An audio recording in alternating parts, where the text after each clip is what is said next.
Good afternoon, everyone, and welcome to Reynolds Field here in Newport, Rhode Island, on the beautiful campus of Salve Regina University, where the Seahawks are set to take on the Wildcats of Johnson & Wales University. I'm Andy Pizzelli, bringing you the call. Gorgeous day here in Newport. The Seahawks 3-0 on the season. Johnson & Wales 3-3 on the young season. I'd like to welcome into the broadcast now my good friend Jack Betts. Jack, how you doing here tonight, this afternoon, and what are you expecting between this matchup between the Seahawks? I'm doing good. Thanks for having me. I'm expecting a lot of strikes here from Mike Viveiros. Seahawks to continue their hot bats early in the season. Look to keep that record undefeated. Seahawks turning to Viveiros to start this game. His first appearance of the year. Leading off for the Wildcats, Colby Greenhall, the reigning GNAC Conference Player of the Week. He flies out to right field. Zach D'Amato on the catch. Matt D'Amato, excuse me.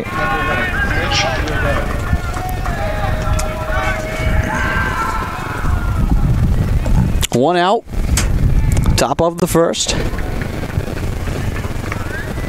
Seahawks won 13-0 in their first game of the season here at home at Reynolds. That one will be a ball.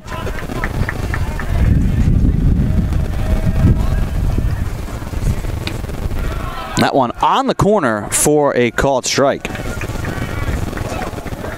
Viveiros does a great job of pounding the strike zone, working quick, which you love to have as a fielder. Don't have to wait around too much. That one low. Count 2-1.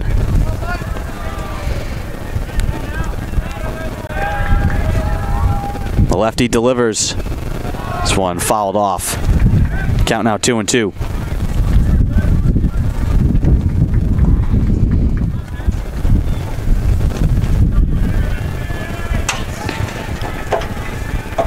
Outfielders shaded a little bit towards the right side. Fouled off again. Count will stay 2-2.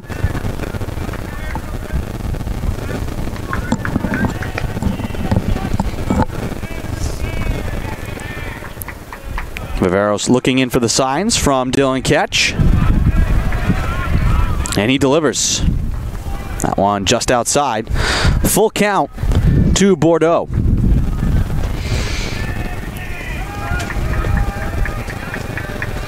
Three-two. On the ground, grabbed at third. Toss over to first is in time, and there's two away. Nice job there by Welch, making that ground ball look routine. Throws it over to fellow freshman Canoe. Yeah, four freshmen in the lineup. We got Viveiros on the mound, Ketch behind the plate, then Cano, Ciesco, Ward, and Welsh. The freshman at first and third, and then the outfield, O'Connell, DeFusco, and D'Amato. Freshman in the corner outfield spots. Swing and a miss here from Deal. Four freshmen, one sophomore, three juniors, and only one senior in the starting lineup today for the Seahawks. This one hit in the air. Moving over is DeFusco. He makes the grab, and that ends the inning. 1, 2, 3, they go. Seahawks will come up to bat. Bottom of the first coming up.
Welcome back to Reynolds Field, bottom of the first inning. Seahawks and Wildcats, no score. Coming to the mound, Kyle Cutler, the junior righty from East Hampton, Connecticut. He'll be on the mound. Greenhall behind the plate. Rockio Bordeaux, Rodriguez, Marchin, the infield. Lloyd Henderson, Domingos, the outfield. Madden Ward will come to the plate and dig in. Seahawks got the Wildcats to go 1-2-3 in the top of this inning. Ward will take the first pitch for a strike, batting .545 on the young season. Scored 8 runs, 6 hits, 2 doubles, 1 double, 2 triples already for Ward. That one will be outside. Count 1-1.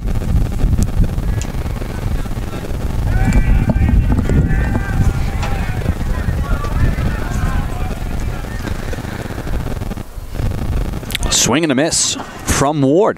Count 1-2.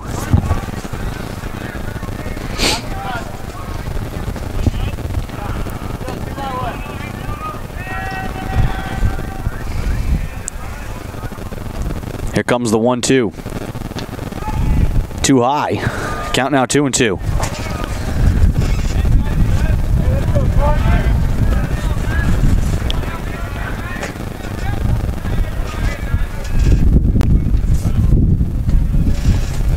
The 2-2. Cut on and missed. Down goes Ward. Fanned twice in that at-bat. First strikeout of the game for Cutler.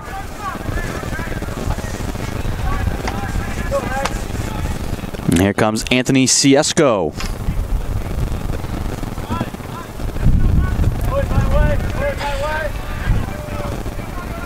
No one on, 1 out. Outfielders shifting a little bit towards the right side, knowing Ciesco likes to spray the ball around. He'll take a strike.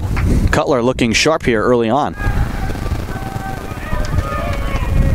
And quickly back to work. He delivers. Cut on and missed. 0-2 count. Cutler's curveball especially working for him early on. Both Ciesco and Ward unable to touch it.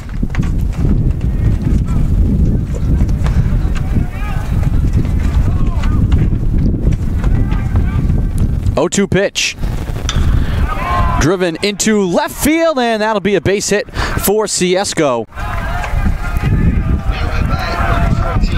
First hit of the game for either side, and Dylan Ketch will come to the plate now with a man on and 1 out. Cutler was unable to get that fastball high enough. Ciesco was able to get his hands on top and drive it right back up the middle. Nice piece of hitting there.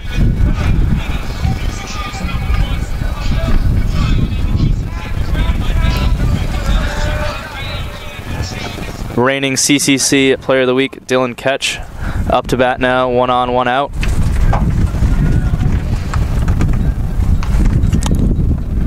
He'll take this one up high.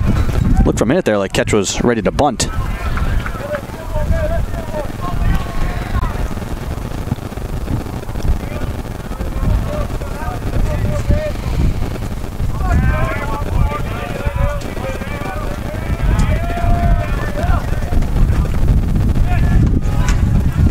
Takes this one.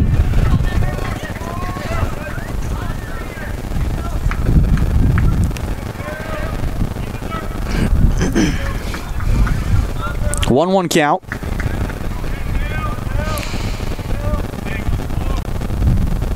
Cutler delivers. Cut on and missed. Looks like a changeup there from Cutler. Got Ketch out ahead of it for a swing and a miss. So a little bit of everything here early on from Cutler.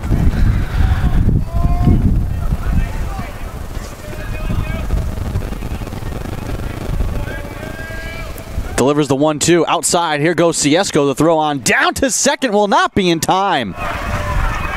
Stolen base for Anthony Ciesco.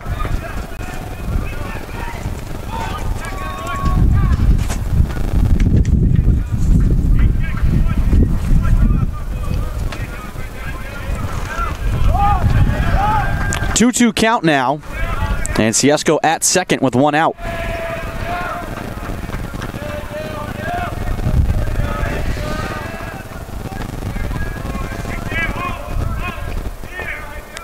The pitch could not be framed by Greenhall. Full count once again.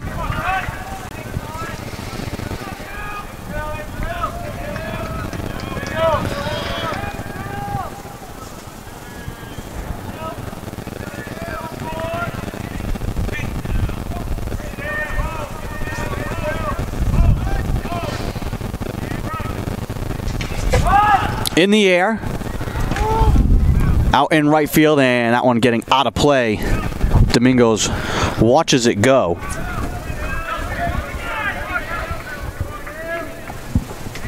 Decent shot there from Catches. It looked like if it was fair, it was definitely gonna have a chance to get out of here. Count still full, 3-2. This will be the 7th pitch of the at-bat. 1 out, 1 on. Cutler delivers. This one hit in the air. Drifting back is Henderson, and he makes the grab. Tagging up is Ciesco, and he will trot easily into third.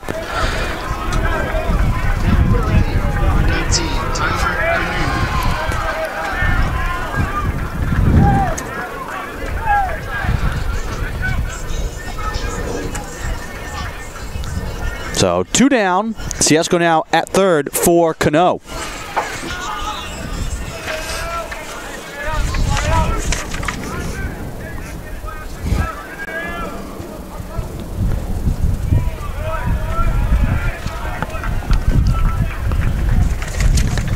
Cano watches the curveball for ball 1. Freshman batting .500 on the year. 8 runs, 6 hits, a double, a triple, 3 RBI. Lays down a little squib here. This one in the air to right field, and it's grabbed by Domingos. And that'll end the inning. So the Seahawks threaten with a run, but can't come up with it. And through 1 inning, no score here from Reynolds. 0-0. We head to the top of the 2nd. We'll be back.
Welcome back to Reynolds Field. Andrew Pizzelli alongside Jack Betts bring you the call. Viveros back out on the mound. Got a 1-2-3 inning last time and begins here with a strike to Henderson, who just made the grab to end the first.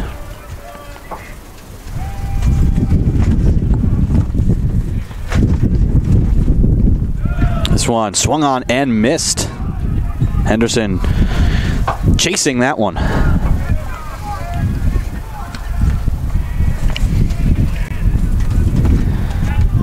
Starting to cloud up here a little bit at Reynolds.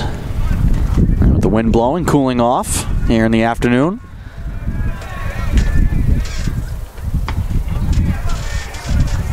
Seeing a couple droplets of rain as well. Got hit in the face with a couple. Well, it wouldn't be March baseball at Reynolds without a couple of drops of rain. warmer than usually what we get as Viveros cuts down Henderson. 1 out. Now batting number 19, Alex Domingos. Domingos now to the plate.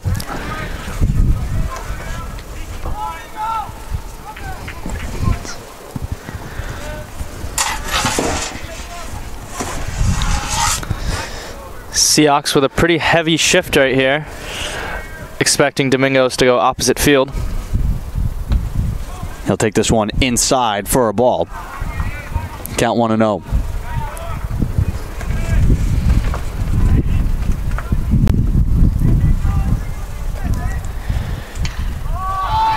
In the air, hit into that shift. Calling for it is DeFusco, and he makes the grab from his center field position way out, pretty much in left field. Trying to make it as easy as possible over there for the freshman Zeke O'Connell. Good job to take charge by DeFusco.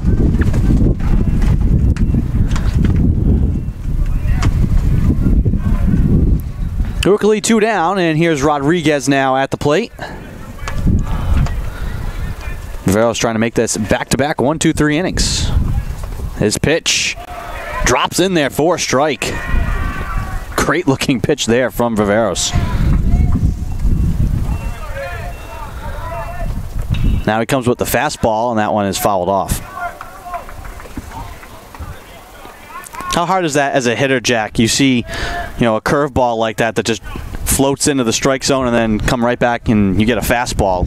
How much does that throw you off as a hitter? Very difficult, especially in the first at bat when you haven't seen that fastball yet. You're not sure how much faster it's going to be than the first pitch curveball. As Viveros strikes out to get the third batter of the inning. Rodriguez couldn't find the curveball once again. 1-2-3 they go, moving right along. We head to the bottom of the second. Still tied. No score yet here from Reynolds. We'll be back.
Welcome back to Reynolds Field. Andrew Pizzelli alongside Jack Betts bringing you the call. Sean O'Malley up to the plate to face Cutler, who looks strong in that first inning, and he delivers here for a strike.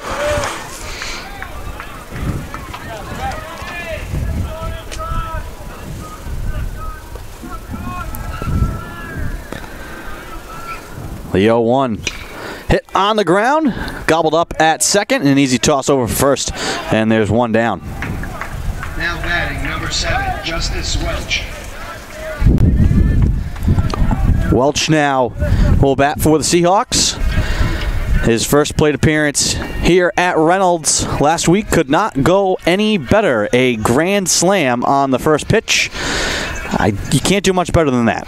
You can't. That was great to see. Great moment. He'll take this one for a strike. I don't know if I've ever seen anything quite like that in baseball.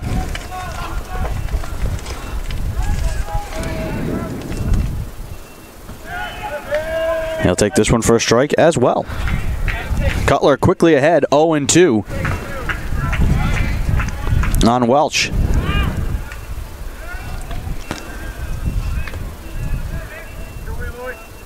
The pitch, that one runs away up high, count 1-2. Cutler doing a great job of working very quickly as well, just as Vivieros has been doing. That one down in the dirt, count now full, 2-2. Excuse me, even 2-2. We like it when the pitchers work quickly. Definitely. Especially if it's going to continue to start raining.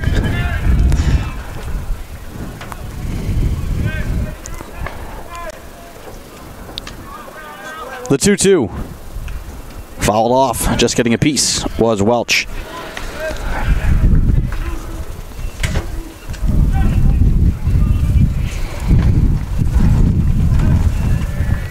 That is sometimes the blessing and curse of baseball. You could have a game that lasts an hour and 10 minutes. You could also have a game that lasts 5 hours and 10 minutes. That one just missed. Good eye there from Welch. Count full, 3-2. With one out, no one on. Cutler kicks and deals.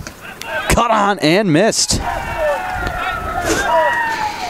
So down goes Welch. Another great curveball from Welch. Have to have a lot of confidence in your curveball, throwing it 3-2. He does just so for a strike. 2 outs for D'Amato. Lefty will dig in and will take the first pitch for a ball.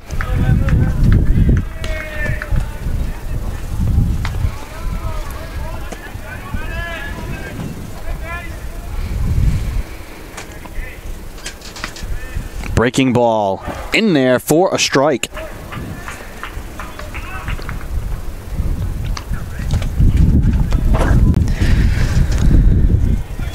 The 1-1 from Cutler.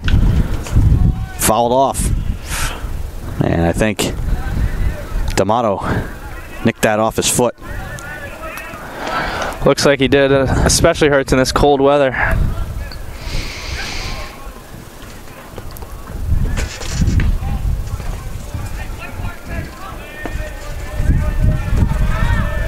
One-two count with 2 outs. Cutler delivers. Up the middle to second. It hops off of Bordeaux into center. So reaching will be D'Amato to extend the inning.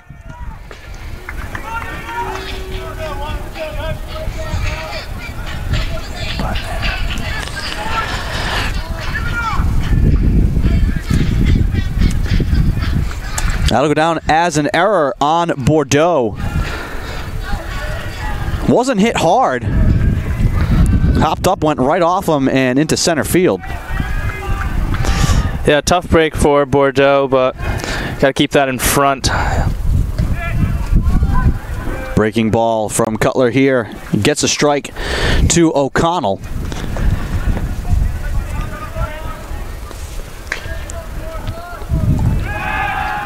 They'll check over on D'Amato. He dives back to the bag safe.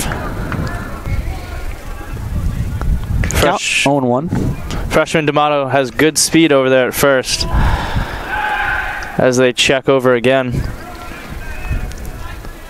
Wildcats aware of that, checking on him twice. They do not want to let D'Amato get in scoring position here with 2 outs.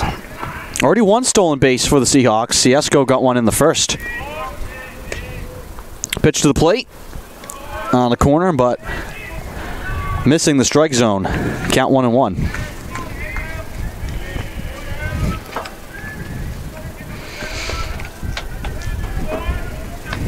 Two outs. An error extending this inning, and again they'll check on D'Amato, and he scampers back to first.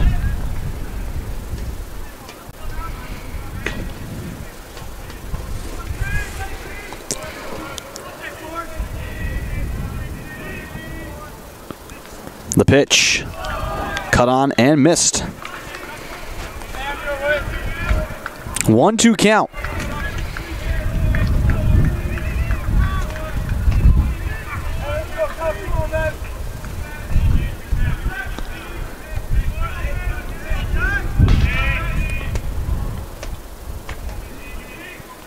Cutler delivers. Fandon again. Another strikeout for Cutler. Seahawks strand one. We're still scoreless through 2. We head to the top of the 3rd here between Salve Regina and Johnson & Wales. We'll be back.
Joe Maracic will lead things off here for the Wildcats, and he sees another nasty-looking breaking ball from Viveros that's in there for a strike.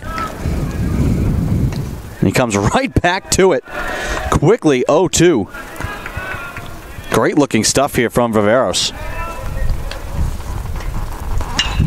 Fastball hit into the air. DeFusco racing back, and it's over his head. He gathers it at the wall, and standing in with a double is Maracic. 0-2 pitch. Hammered to center field. And the Wildcats get their first hit of the game. Have to be a little frustrated with yourself there if you're Viveros. You throw 2 great curveballs, and then on the 0-2 count, you miss over the heart of the plate, and you make them pay for it.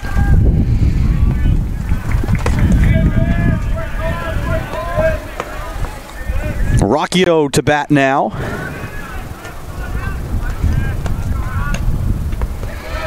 He'll miss on that one.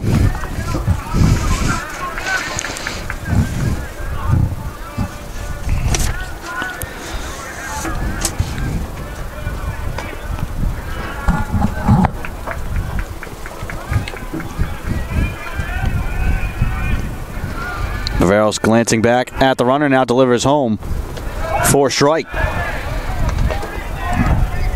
0-2 count now to Rocchio.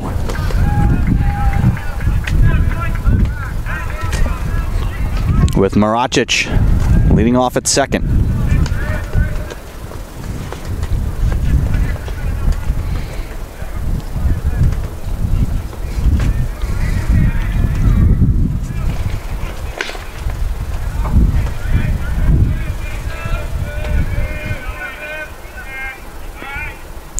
Breaking ball too low. Count 1-2. Good idea there by Viveros. Missing down in the zone, up 0-2. Don't want to give him anything too good to hit.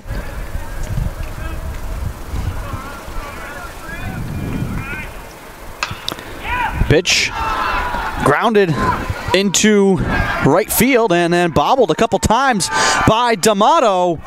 And it's coming in to score is Maracic. Wildcats take the lead on a base hit from Rocchio. Good piece of hitting there. Not giving in to Viveros and driving it the other way.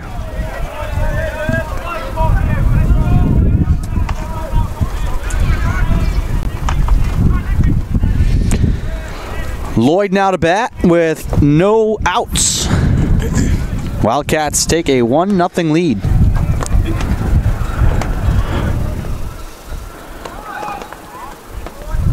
This one down in the dirt. 9-hitter here for the Wildcats. Not surprised to see them squaring to bunt.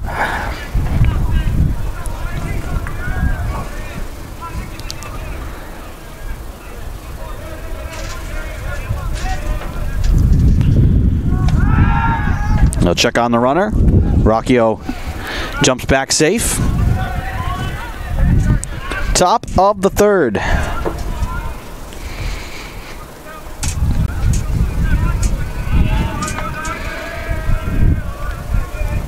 The pitch. Not able to lay the bunt down is Lloyd. 1-1 count now.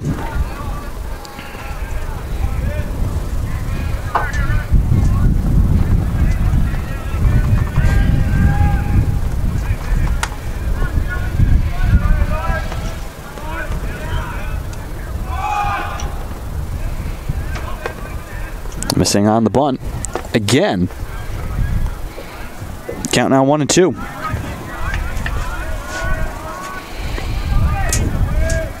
No outs.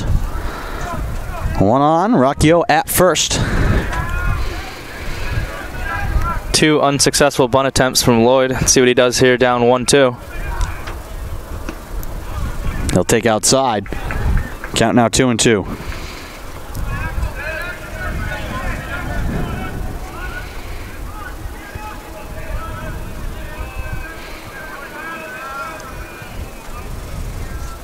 The pitch, fouled off.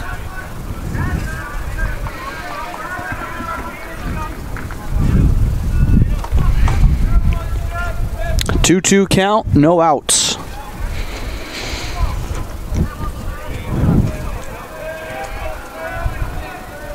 Viveros looking in for the sign from Ketch. He delivers. Breaking ball hit on the ground towards third, but foul and into the Seahawks dugout.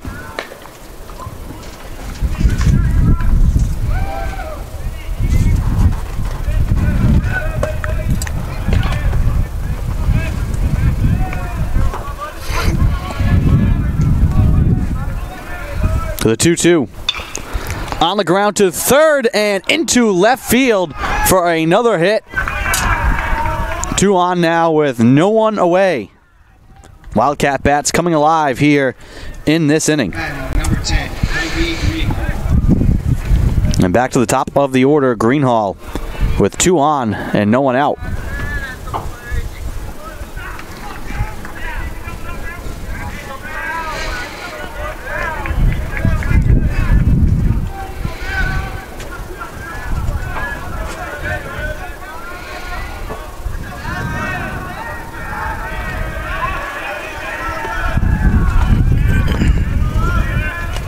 Viveros will step off the mound and reset. Definitely not the guy the Seahawks want to see right here. Greenhall coming in and hitting over 500. Minute first and second with no outs. And a little bit of action stirring in the Seahawks pen. The pitch from Viveros is outside for a ball.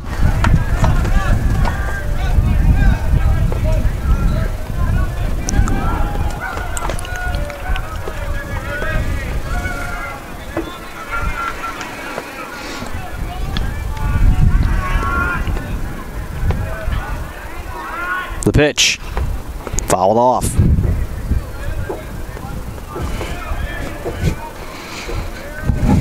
One count. 1-0 Johnson and Wales. Still threatening here with another runner in scoring position.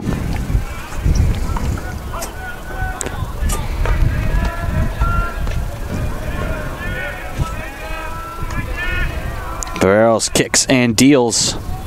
That one scooped by Ketch. Good job to corral that one,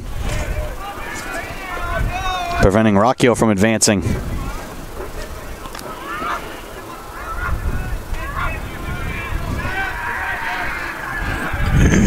Two 2-1 count.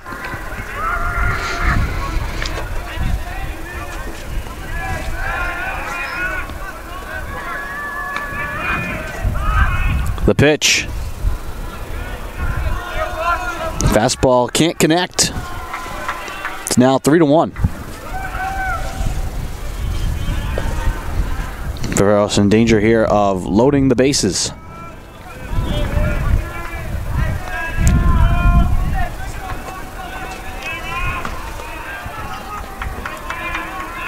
The 3-1. I believe 2 pitches ago, the batter called time, which is why it is now 3-1.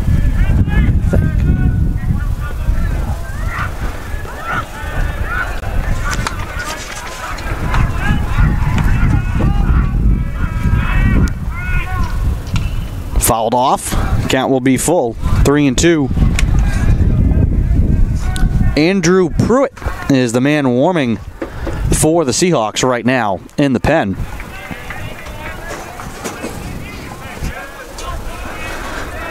Righty from Portsmouth, Rhode Island. Full count here with no outs and 2 men on. Viveros trying to get Greenhall. The pitch. Chop to third and foul.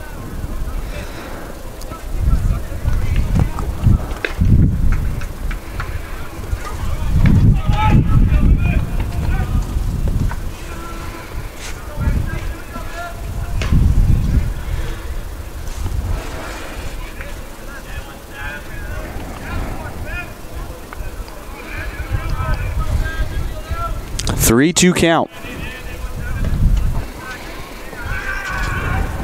2 men on here for the Wildcats with no outs. Top of the third. The pitch. Driven to center field. Coming around to score is Rocchio. Being waved home is Lloyd as well. 2-run double for Greenhall. And it's 3-0 Johnson and Wales.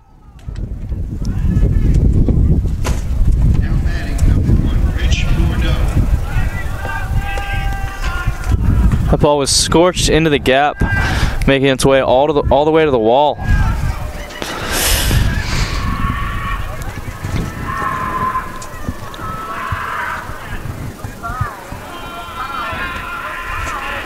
Head coach Eric Sorella out to speak with Viveros and Dylan Ketch.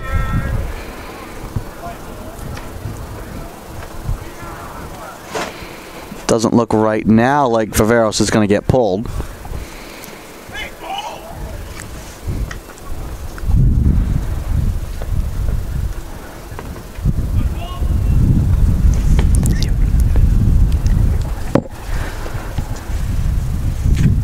Still just Pruitt, the man warming for Salve, and the umpire's going to come and break up this powwow on the mound. Looks like they might be trying to buy a little time to get Pruitt ready. Another hit or two, Viveros could be out of there.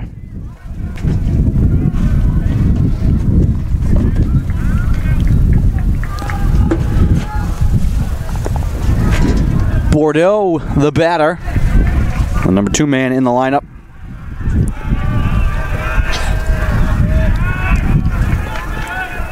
The pitch from Viveros, that one fouled off. Inning started strong for Viveros, was ahead in the count 0-2, and gave up all these hits here in a row. 4 hits now for the Wildcats.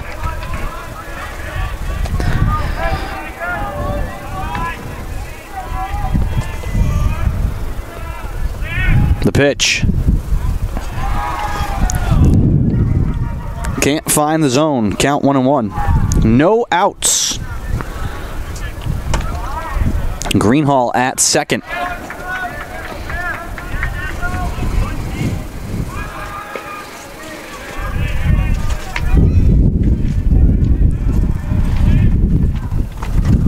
Pitch down in the dirt.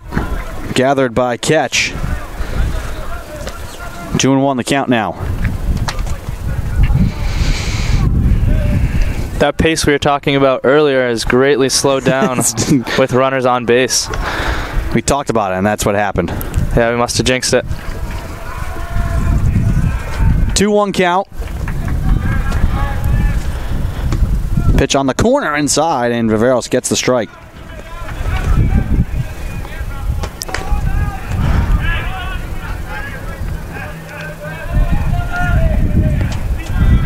Nice pitch there on the inside, as most of these hits have come to the right side for the Wildcats.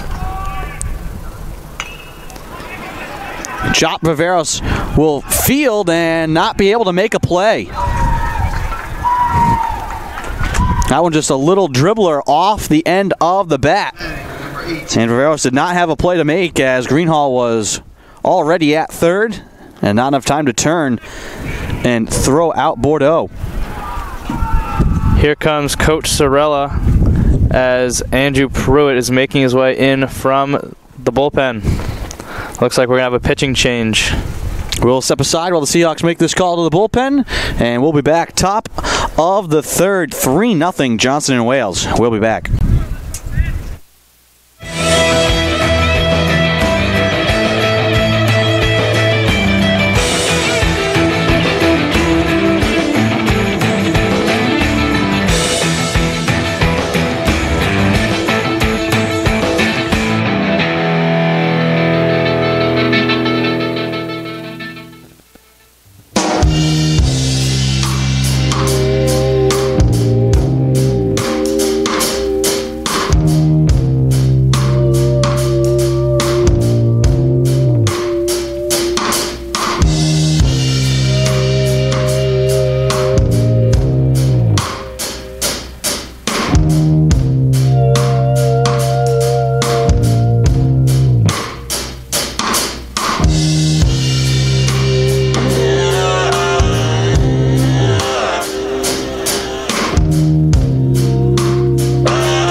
Welcome back to Reynolds Field. Pruitt to the mound for Sal Regina, his second appearance of the year. He's got 2 strikeouts in 1 inning of work. Has not given up any runs, and he'll work here with no outs and runners at the corners, so not an easy situation to inherit.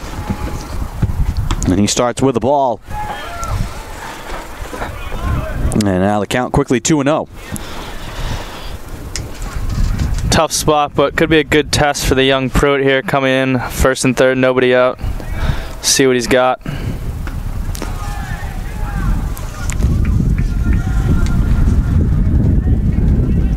That fastball misses away. 3-0 is the count now. No outs with runners at the corners. Pruitt collects and throws the 3-0. And he catches the outside corner for a strike.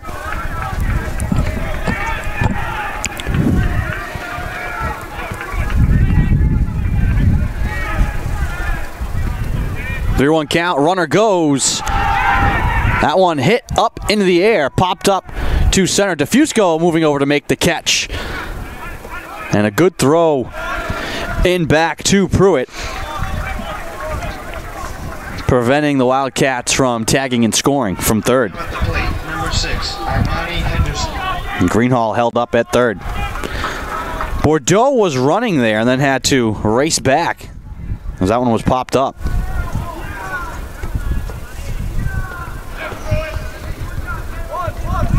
First out of the inning.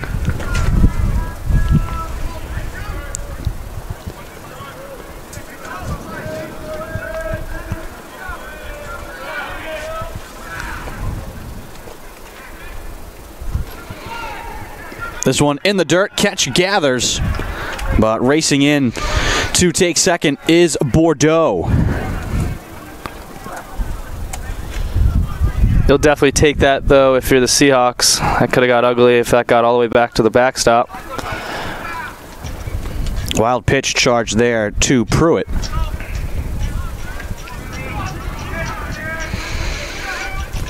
Now two men in scoring position for the Wildcats. And one out. The pitch from Pruitt. Cut on and missed.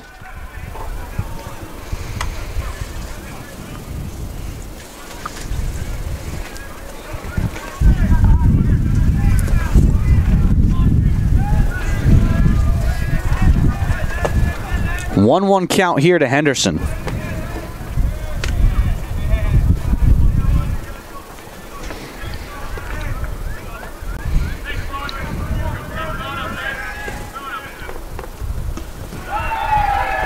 That one in there for a called strike. Count 1-2.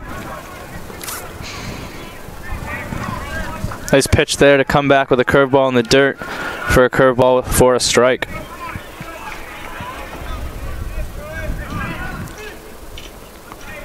Henderson asks for time. 1-2 count, one out. Two runners in scoring position here for the Wildcats, who have already added 3 runs this inning to lead 3-0.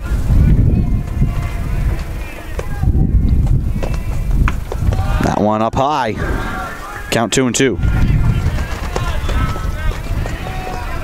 Henderson with a chance to break it open here a little bit in the third. Trying to pick up Deal, whose fly ball is not enough to score Greenhall.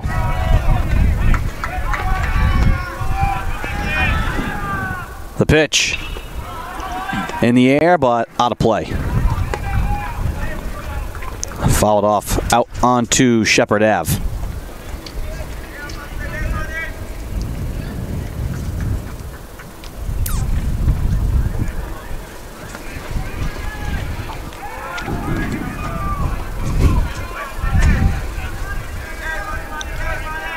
The pitch right down the middle for a called strike.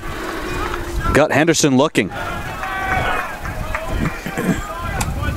batting, number 19, Alex Domingos. 2 outs now, and Domingos comes to the plate. Pruitt trying to get out of a big-time jam.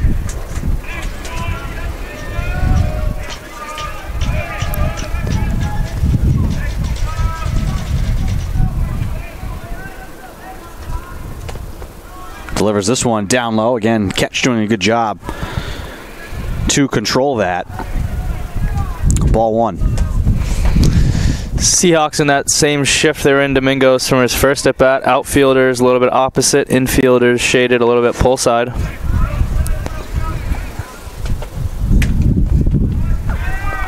Pruitt goes inside again and does not get the strike. Coach Sorrell always does a good job with his scouting reports.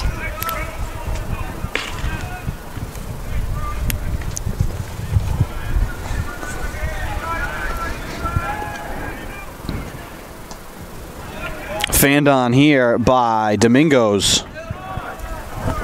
Count 2-1.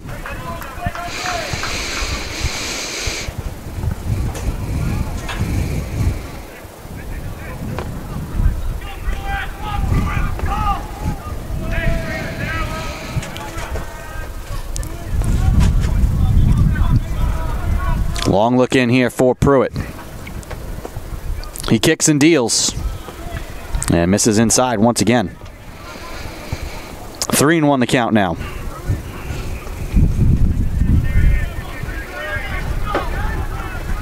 Pruitt knowing he has an open base and a righty on deck, might be pitching around Domingos here a little bit. Knocked foul. Count now full, 3-2. Full count, 2 outs, 2 on. Seahawks trying to end this inning and limit the Wildcats to just 3 runs.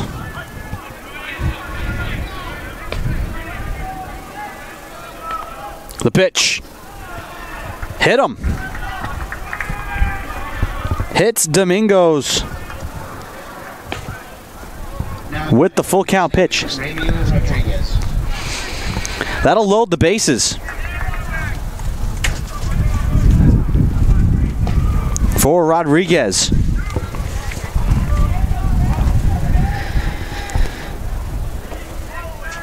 Bases loaded with 2 outs. That one high, ducking out of the way is Rodriguez.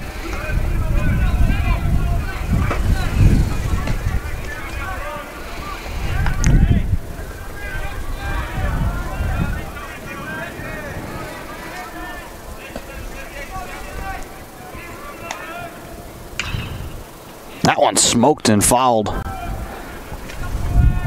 in towards the Seahawks dugout.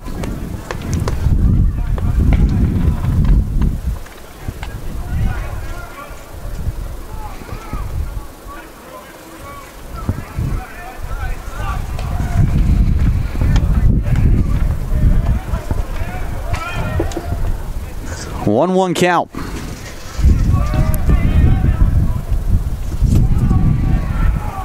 That one missing down low. Count 2-1 to Rodriguez. Have to throw something close here if you're Pruitt. Don't want to fall down 3-1 with the bases loaded. Misses up high. 3-1 count to Rodriguez and nowhere to put him. In danger of walking in a run.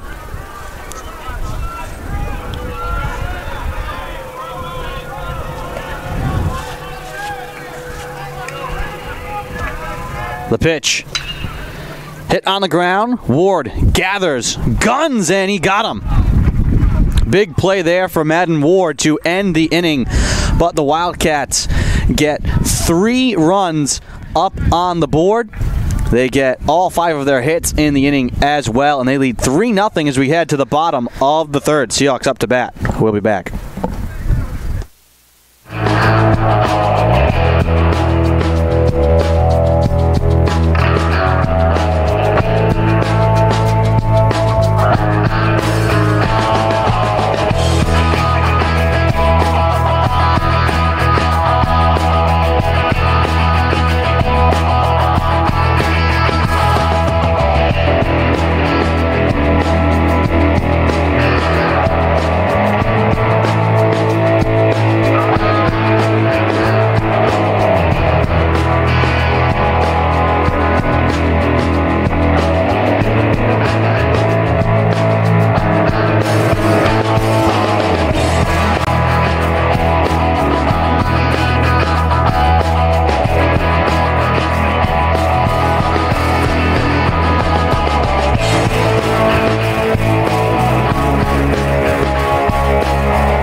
Welcome back to Reynolds Field, bottom of the 3rd. Seahawks now trying to dig out of a hole. They trail 3-0 to Johnson & Wales. Andrew Pizzelli and Jack Betts here bringing you the call. Mike DeFusco will lead off the inning. against Cutler, who has been lights out so far, and he delivers here. Long break there in between innings for Cutler. Let's see how he responds in this cold weather. Sometimes it's going to be tough to keep your arm warm. You're happy to see your teammates putting up runs, but he was dealing to start. Exactly. 3 strikeouts in 2 innings, no walks.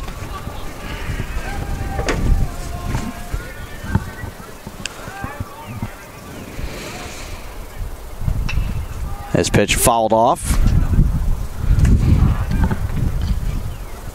Count is 1-2.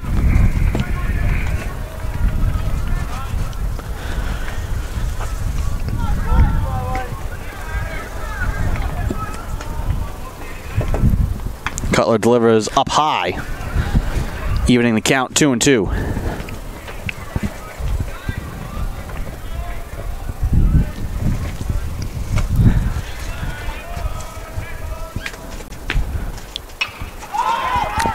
Popped up. 3 men coming to converge, and making the over-the-shoulder grab is Bordeaux. Long run for him, looking back up into the sun as well. You just got to tip the cap there if you're DeFusco. That's just great work in the field from Bordeaux. He really went a long way as Henderson took his first step back when he's already playing very deep. Bordeaux out in shallow center.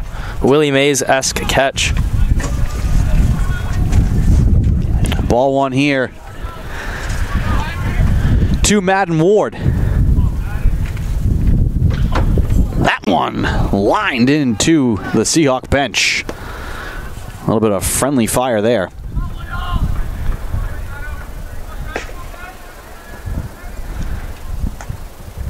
Seahawks working on adding a little bit of a fan viewing area there, extended from the dugout, but might want to hand out some helmets.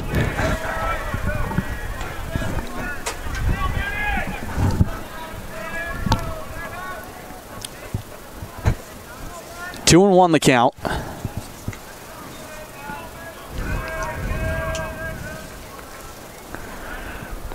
The pitch.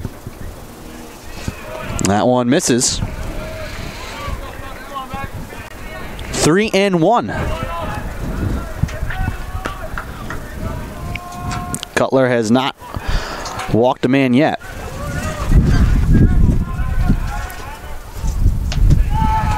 And he gets the strike.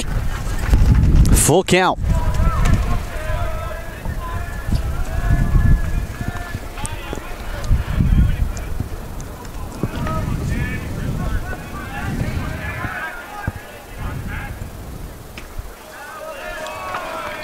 First walk of the afternoon for Cutler. Ciesco will come to bat now with 1 out and 1 man aboard.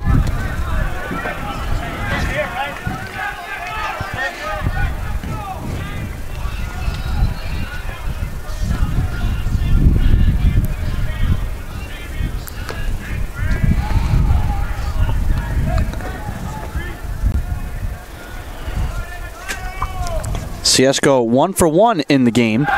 They check on Ward and he dives back safe.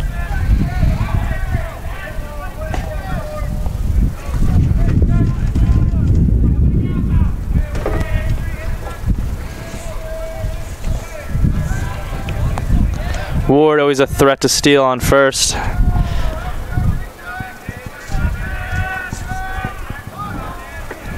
And Cutler will step off the mound.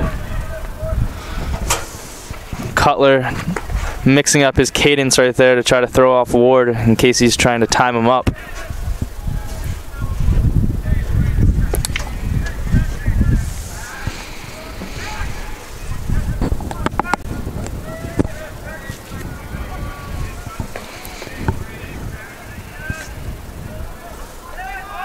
Ciesco shows bunt.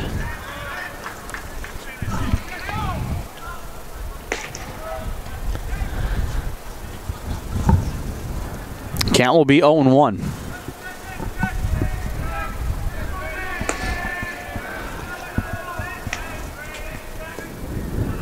Again, the check on Ward. He'll be safe.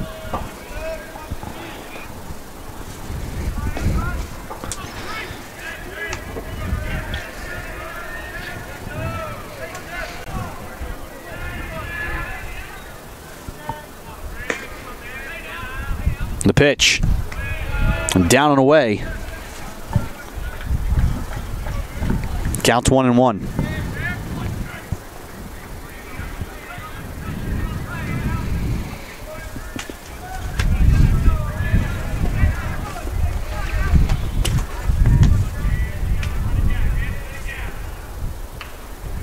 Knocked foul by Ciesco. Cutler continuing to control his breaking ball very well, pounding the zone, keeping the Seahawks off balance.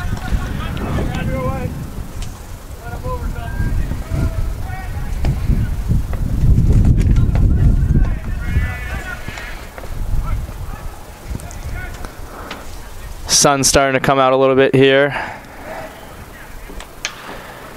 On the ground, past Cutler, gathered at short.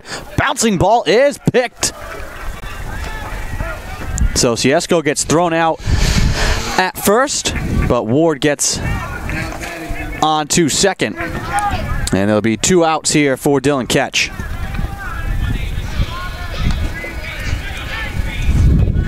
Seahawks trailing 3-0.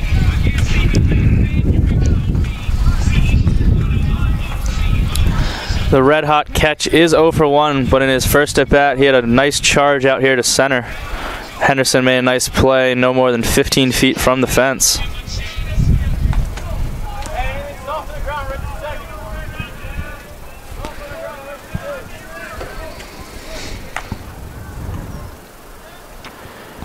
Looks to lay down a bunt. That's in the ground and foul.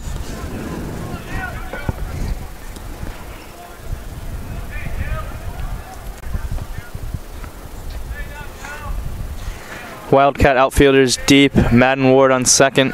Anything to the outfield should score Ward easily.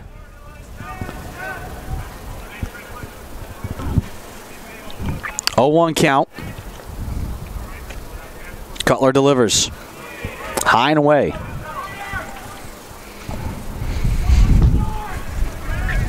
The sun really starting to shine now as the clouds break up here at Reynolds. And the sun's right in that spot where if you're in the outfield and you're trying to field a ball in the air, could prove some amount of distraction. Here's the pitch. Fouled back. If it stays out like this, and especially as it begins to set, could cause even more of a problem as it gets lower.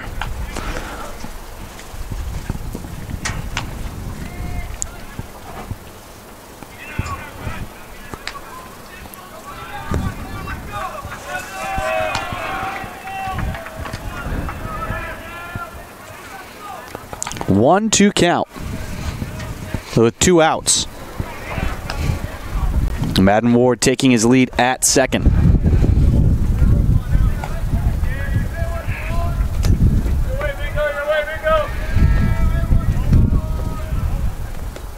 The pitch. Hit, catch, square in the back.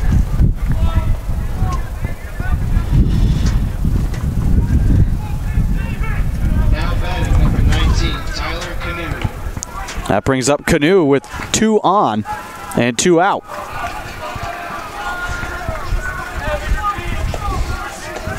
Unselfish move there by Ketch to not move his feet and wear it right in the back, setting up Canoe with a chance to tie the game. First time we've really seen Cutler not have control.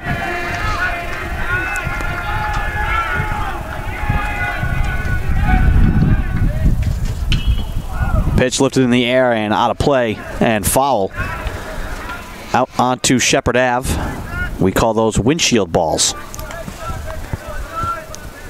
Seen a few of those in my day. That is why I park now at the Antone Academic Center behind the field, past the outfield. Haven't seen too many balls go out in the Antone parking lot, but Canoe's definitely a guy who can do it. Here's the pitch. Hit in the air to left field. Again, moving over is Henderson, and he makes the grab to end the inning. Seahawks strand 2, and they'll still trail 3-0 here through 3 at Reynolds Field.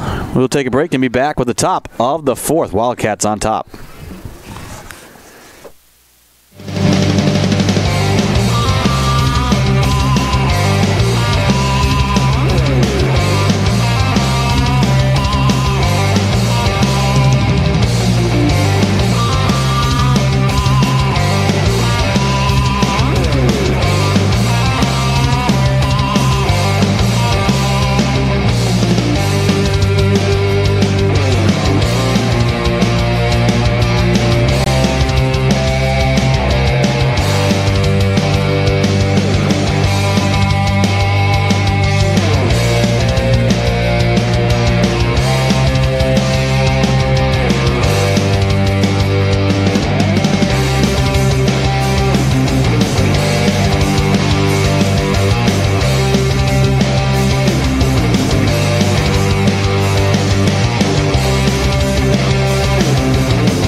Welcome back to Reynolds Field.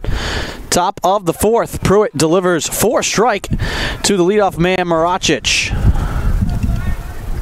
Maracic is 1 for 1 in the game. 1 strikeout and 1 walk for Pruitt last inning, as he worked out of a jam with no outs and runners at the corners. And ahead here, 0-2.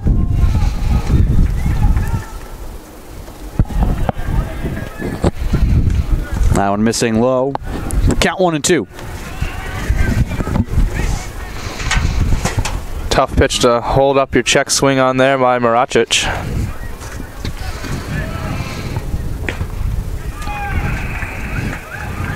So in down low as well. Count 2-2.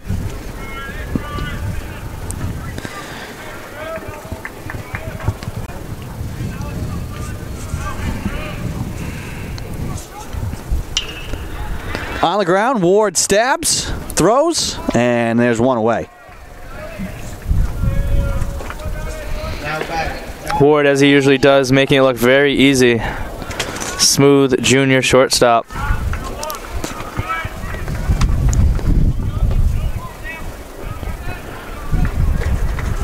Made that exact same play 3 straight times to give the Seahawks their Commonwealth Coast Conference Championship back in May.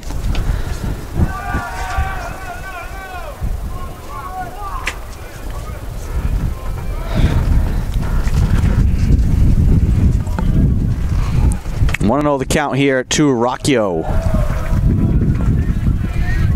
Make it 1-1.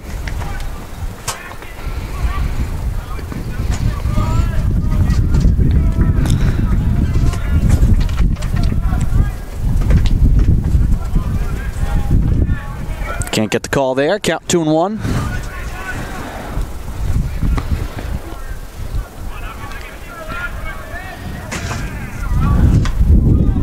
Fanned on and missed.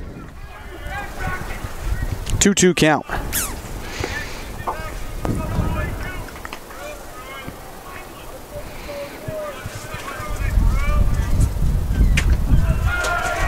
That one right down the pipe, and down goes Rocchio looking. 2 quick outs here for Pruitt. Lloyd will bat with no one on.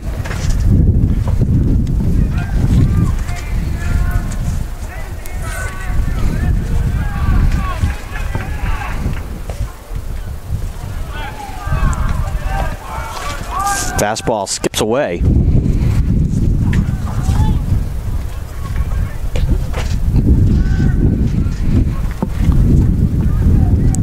Want to know the count.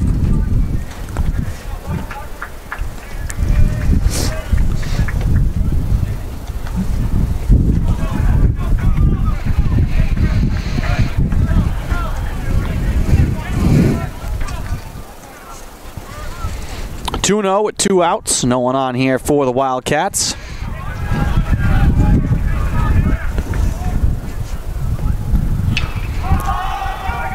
Popped up. Ward drifting back. Making the call, and he can't make the grab.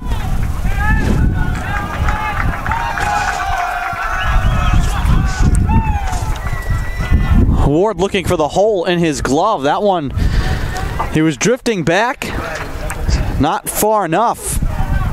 And it gets just over the outreached hand. And the inning continues. Looks like the swirling winds just kept blowing that one back. Zeke O'Connell definitely could have called him off there, as it's tough for a shortstop to make that play.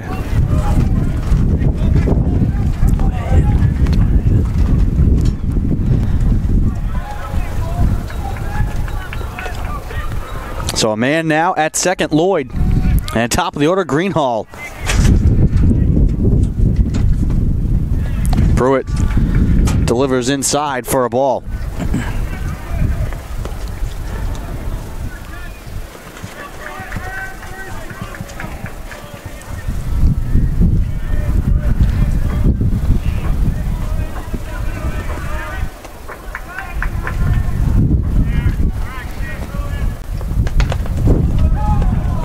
Fastball right down the pipe.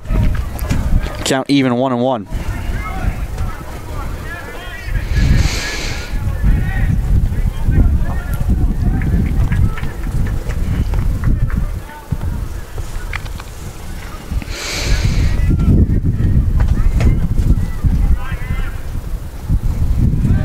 Check swing, the ball gets away from catch.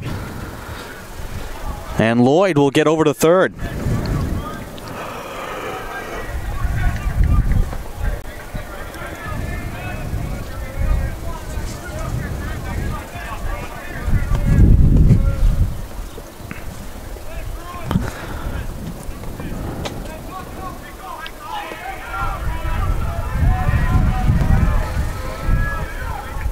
The pitch, up high.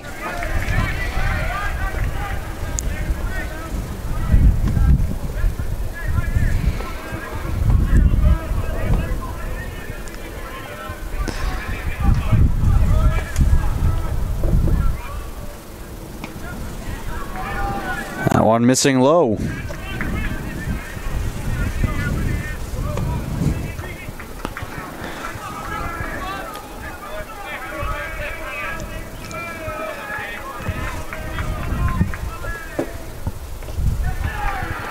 Too low, and that'll be ball 4. The inning continues. Now at the plate, number 1, Rich Bordeaux. So runners at the corners with 2 outs, and Bordeaux will bat.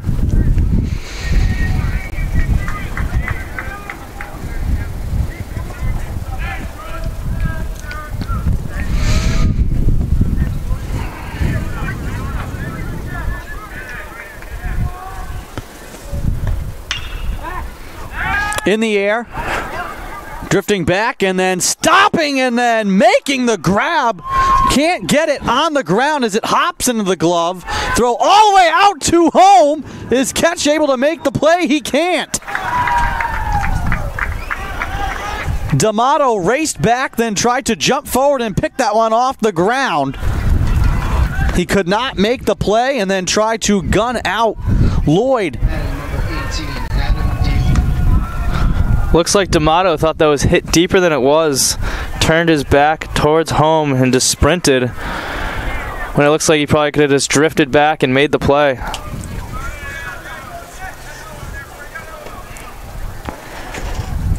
Two more runs for the Wildcats, and it's 5-0. Tough break for Pruitt as he got the 9-hitter to hit a short pop-up into left. Walks the leadoff batter, but then another routine fly out to right is unable to be handled by the Seahawks.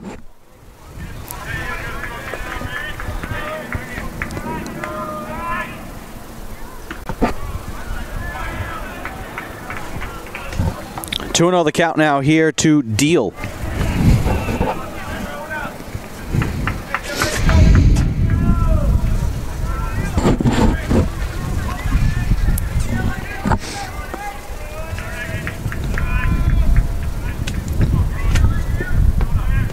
pitch.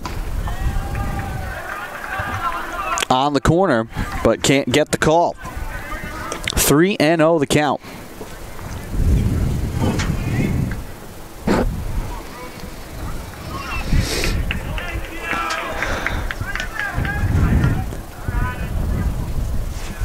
And Pruitt will step off the mound.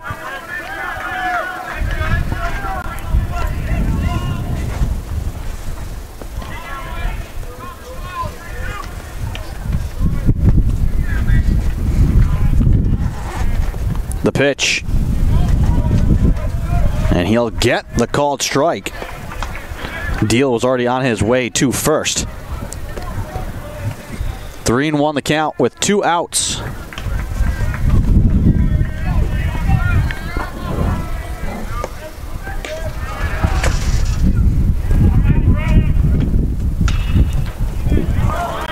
Foul off.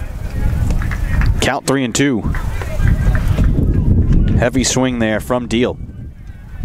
Pretty good piece to the opposite field. It's a little late on it. Foul. As Ryan O'Donnell is starting to get loose in the pen.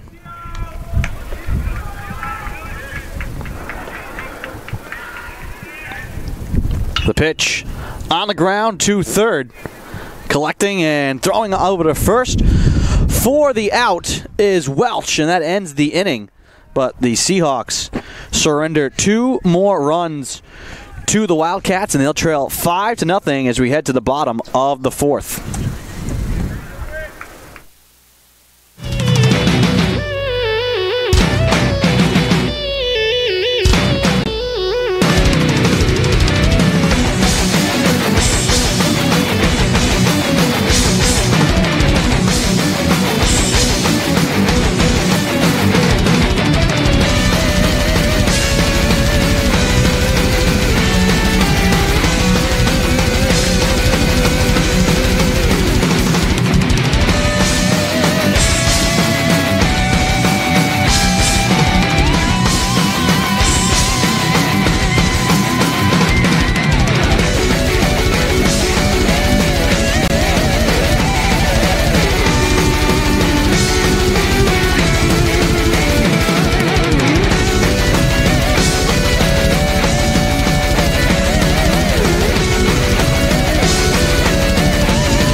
Welcome back to Reynolds Field, bottom of the 4th. New pitcher on for the Wildcats. They go away from Kyle Cutler and turn now to Ryan DePatty, the lefty senior from Pawtucket, Rhode Island. 1-1 the count to Sean O'Malley.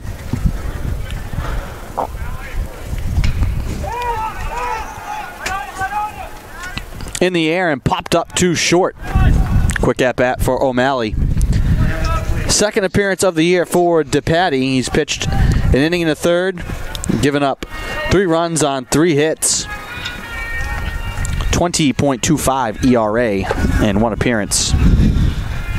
DePatty likely coming into the game as he's scheduled to face 2 lefties out of the 3 batters. Here's the sole righty, Justice Welch.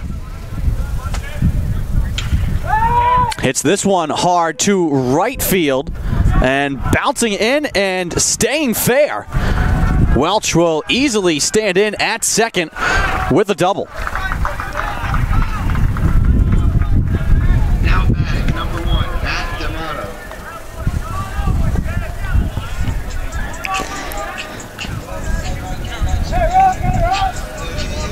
I think the right fielder, Domingos, kind of wasn't sure how to play that one. I agree. It looks like he was caught in between, maybe making a bid for it in the air or cutting it off before it got to the wall. Decided to do the second. Still overran it. Welch able to get in for a double. Here's D'Amato. Hard in the air to center field, but drifting in under it and making the catch is Henderson. Tagging and getting to third is Welsh. And the Wildcats race in to get that ball. Henderson just gunned it over the shortstop, Rodriguez. Another well-hit ball by the Seahawks to center field, just a few feet shy right there. Maybe on a nicer day, that definitely has a shot to get out of here. Ball not traveling too well in this cold weather. Here comes O'Connell with 2 outs and a runner at third. Chance for the Seahawks here to get on the board. He'll take the first pitch. A 1-0 the count. As things start to cool off again with the cloud cover rolling in.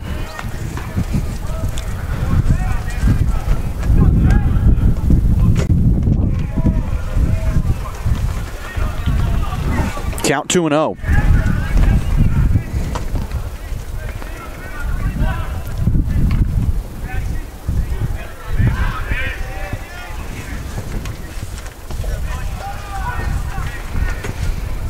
DePatie able to get that one in there for a strike. 2-1 the count.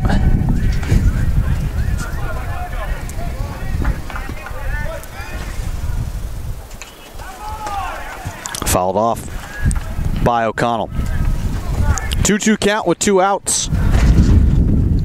1 man on for the Seahawks. DePatie with a lot of movement on that two-seam fastball, making it tough for these Seahawk hitters.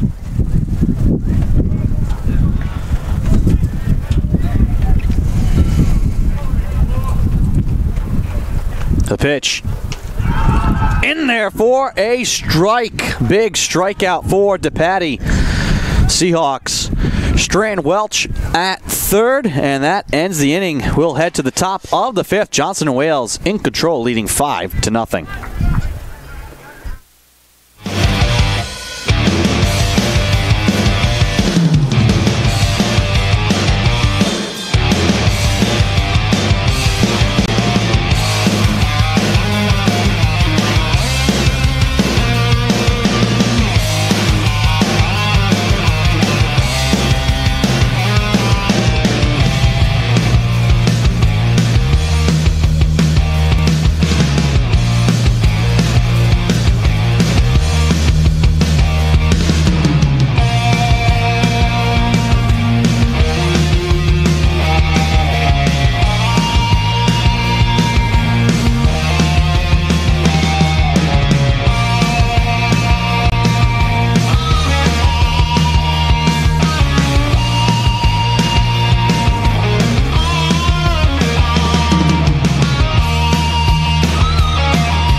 Welcome back to Reynolds Field.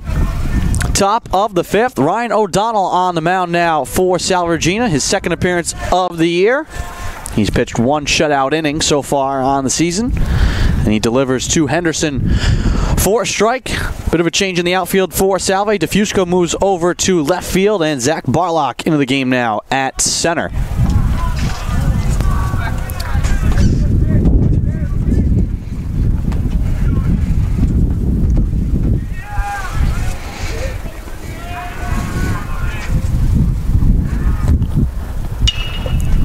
On the ground, Ward fields from one knee and tosses over to Canoe. 1 away. Now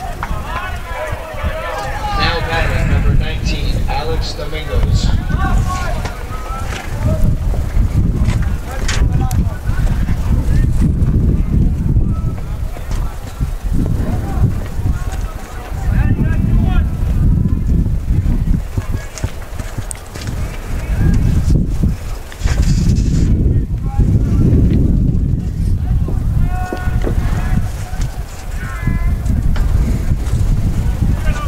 That pitch misses to Domingos for a ball.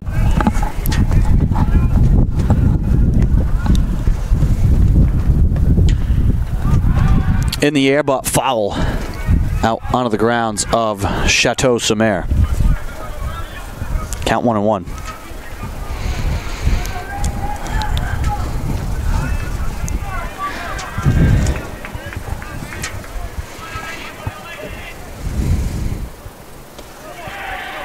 Off-speed pitch in there for a strike.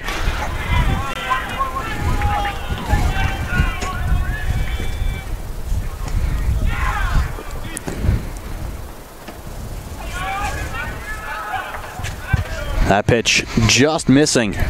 Count 2-2. 1 out, no one on here for the Wildcats. That one on the corner for a strike. Now batting number 7, Rodriguez. 2 outs now for the Wildcats. Rodriguez,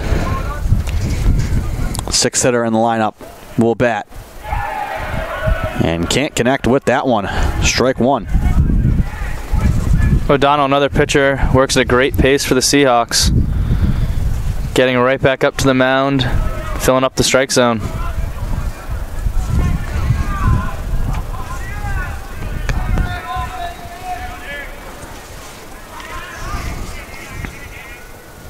Skips this one away from catch. Count 2-1.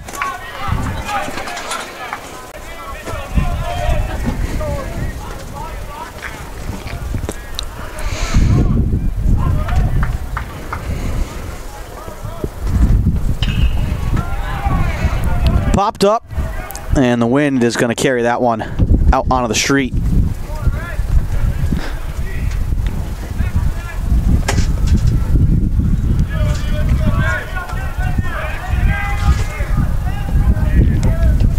Two count with 2 outs. Count will be full now, 3-2.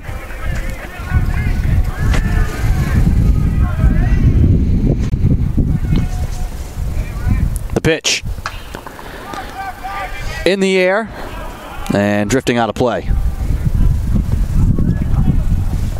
Now into the Seahawks batting cages. Count still full, 3 balls, 2 strikes. 2 outs and no one on here for Johnson and Wales.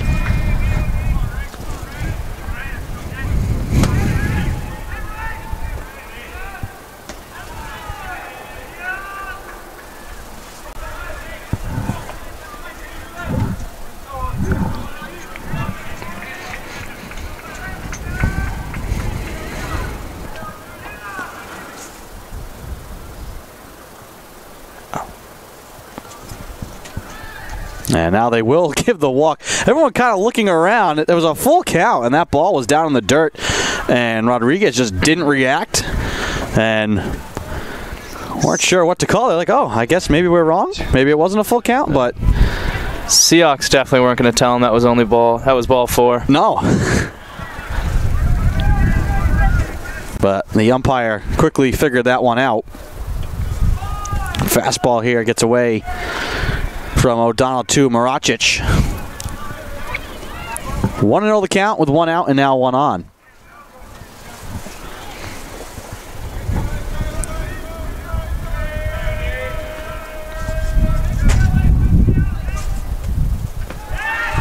That one gets away as well.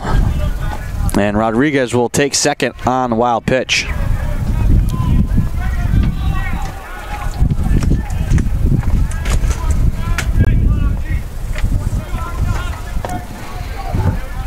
O'Donnell missing with a lot of these balls lown away in the dirt, making it tough on catch.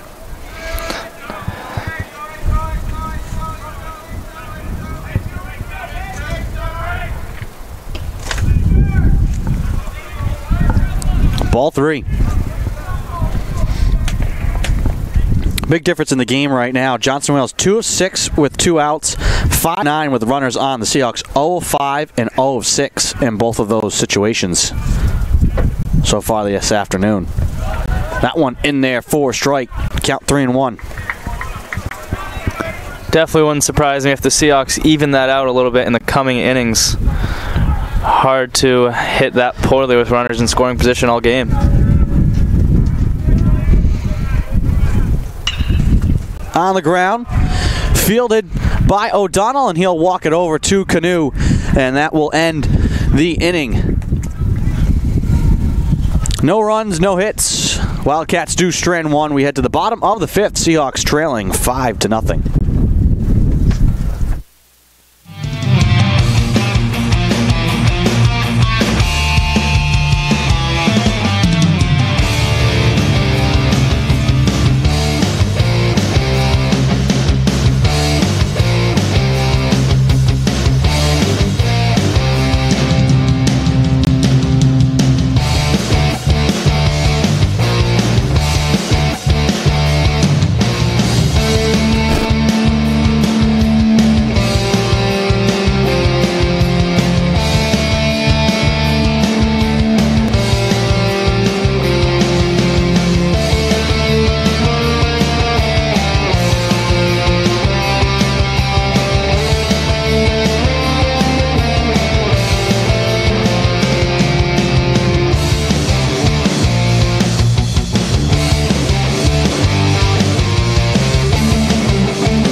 DeFusco will lead off the inning here for Salve, facing DePatie, and he'll take ball 1.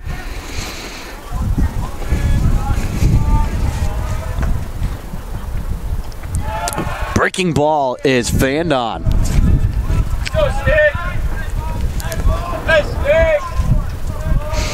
Hard not to swing at a pitch that's moving that slow. I agree. Your eyes get wide. Just want to hit that one out of the park.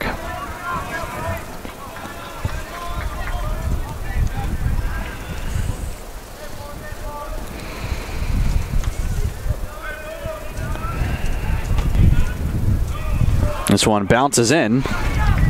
Quickly 3-1 here for DePatie.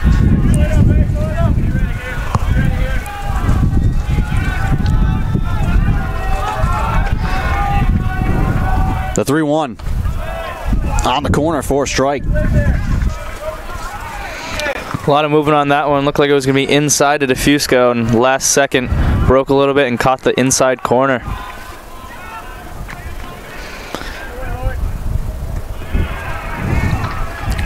That one too low. DeFusco will lead off the inning with a walk.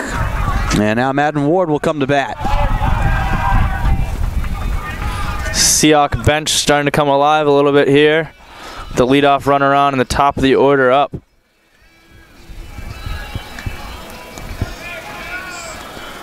Ward is 0 for 1 with a strikeout.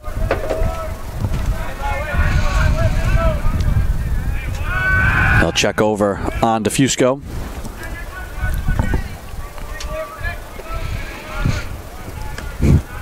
Bottom of the 5th.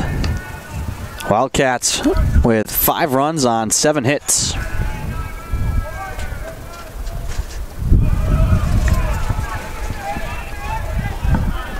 That one low for ball 1.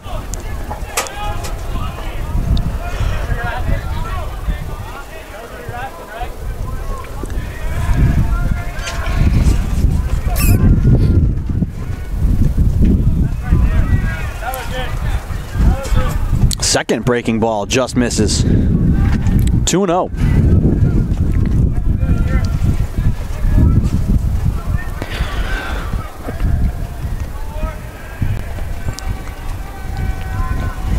DePatie kicks and delivers the 2-0.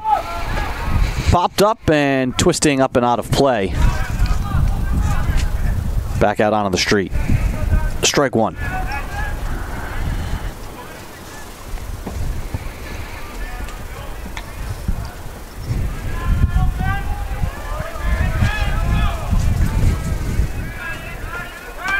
Again, the check on DeFusco, and he hops back to first safe. Definitely want to continue being extra careful if you're DeFusco. Cannot get picked off here as the Seahawks need to start pushing some runs across soon. I'll check on him again. Hadn't even taken much of a lead there.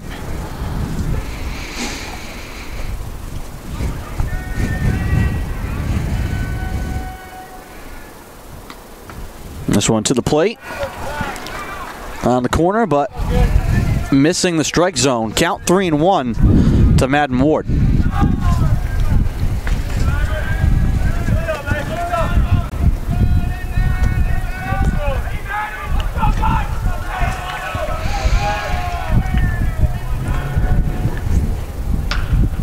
Hit on the ground, it goes off of DePatie. He's still able to field it and get it over to first. Now batting, number 3, Anthony Ciesco.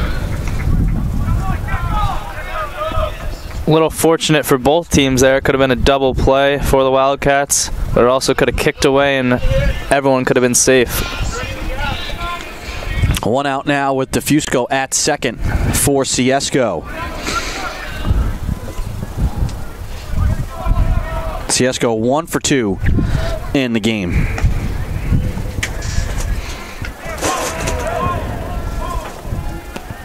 The pitch in there for a called strike.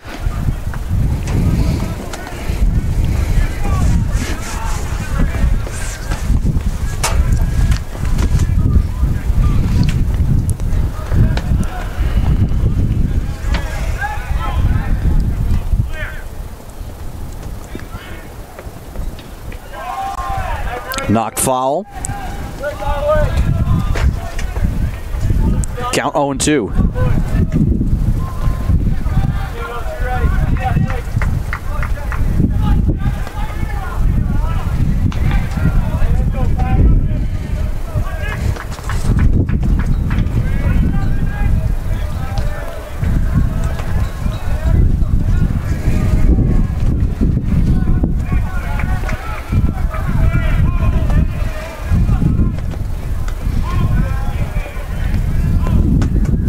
The pitch on the ground, easy field at second for Bordeaux, and he'll toss it over to first, and there's 2 down.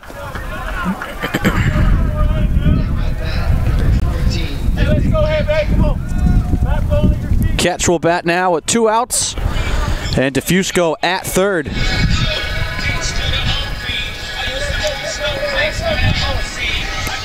DePatie's two-seamer continuing to give the Seahawks problems. That's back-to-back batters who hit weak ground balls off the end of the bat. We talked about that situation. Seahawks 0 of 8 with runners on right now.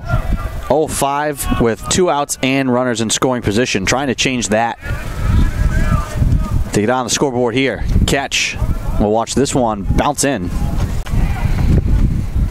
Catch the guy the Seahawks want up if they're looking to change that. Red hot.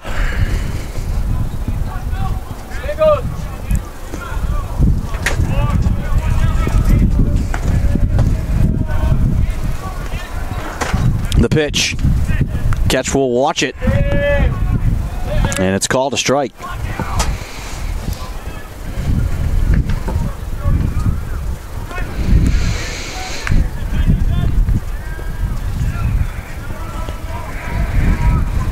Now Ketch will step out of the box for a moment.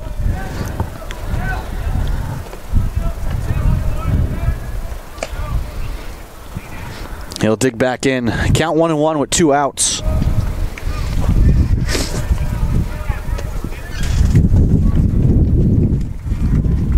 Ball 2.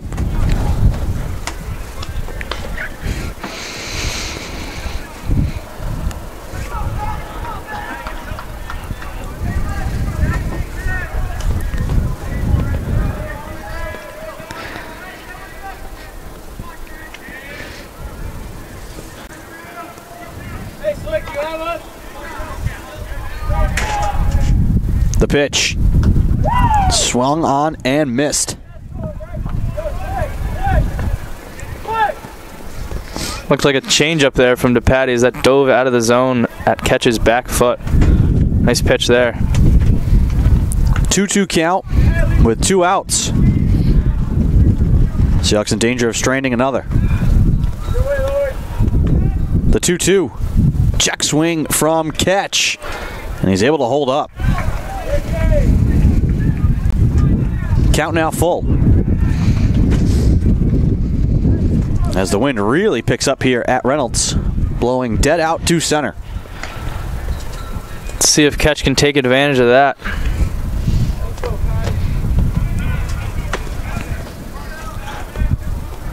Full count pitch. Outside. Inning will continue. Runners at the corners now for Salve. And Canoe will bat.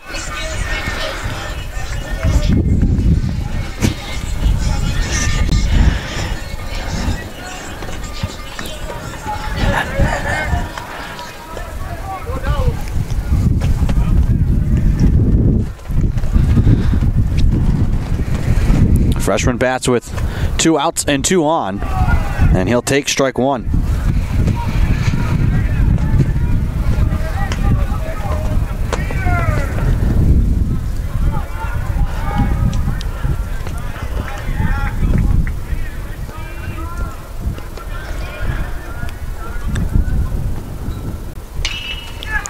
Lined into left field. That'll score 1. Ketch thought about turning for third. He'll hold up at second. And the Seahawks finally are on the board. Now batting, number 13, Ryan Gratian. RBI single for Canoe. Pinch hitting for Sean O'Malley is freshman Ryan Gratial.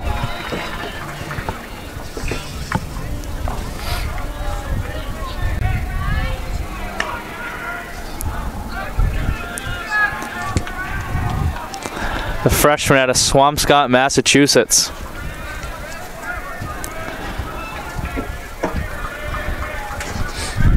Taking O'Malley's spot as a designated hitter. And he gets hit. That'll load the bases. Now batting, number 7, Justice Welch. And here comes Welch. And now a meeting at the mound here for the Wildcats. That curveball from DePatie ran a little bit too far inside. It looks like I got Gratial off the arm. I've seen Welch in this situation before.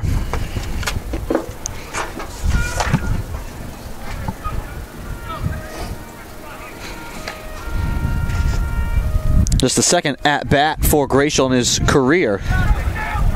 And he's struck out and now been hit by a pitch. DePatie will stay in. Bases loaded, 2 outs. Welch at the plate. Third freshman Seahawk in a row up to bat with another freshman D'Amato on deck. Let's see what Welch can do here. And we've already seen him hit one pretty hard in the air to left center. The wind right now in his favor. The pitch. Taken for a strike.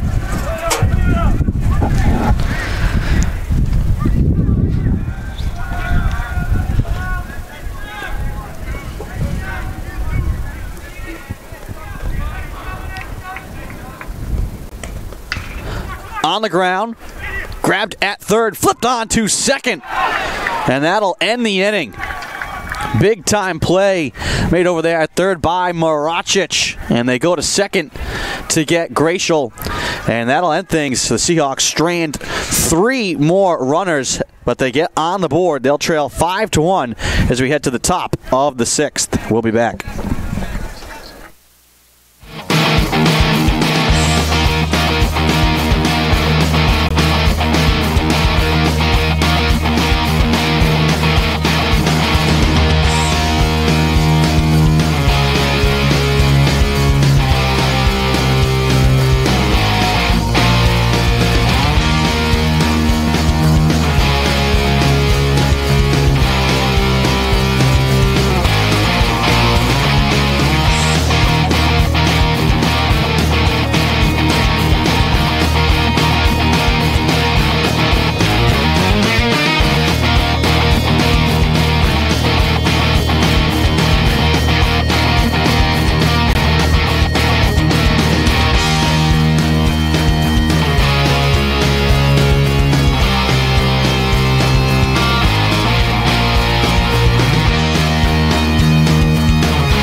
Music compilation.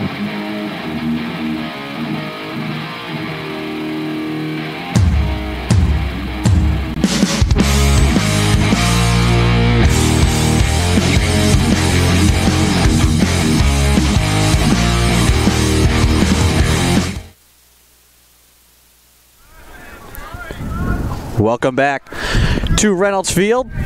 Top of the 6th. O'Donnell still on the mound here for Salve, and he delivers this one squibbed down the third base line, and not being able to make a play is Welsh. Well, looks like Welch had trouble getting it out of his glove there, which can be a common theme in this cold weather. Tough to get a grip, hands are freezing cold.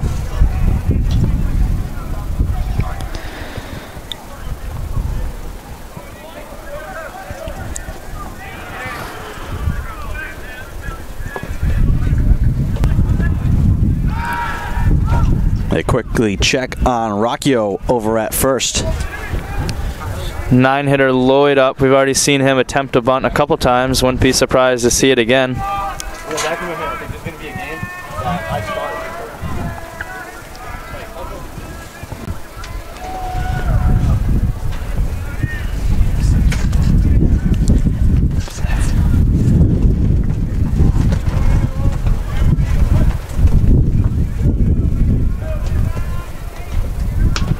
The pitch, Fandon.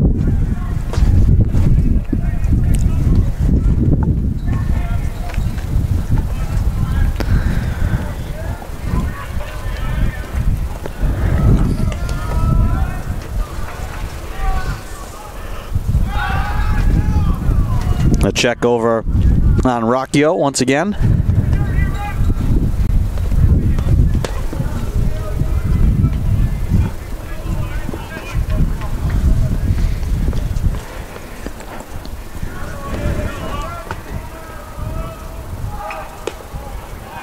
Fouled off. Count will be 0-2.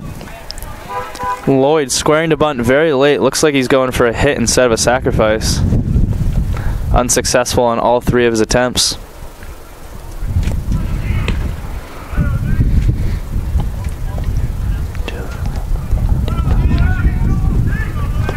Oh, 0-2 the count now.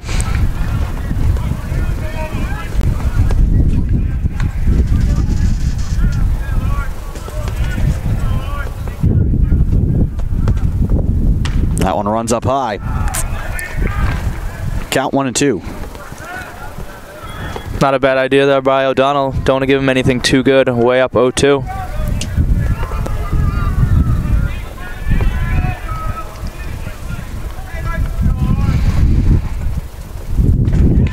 That one missed. Lloyd goes down swinging for the first out.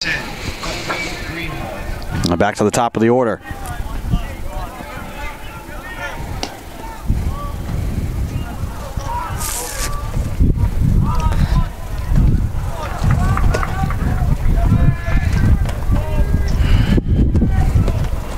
Second strikeout for O'Donnell.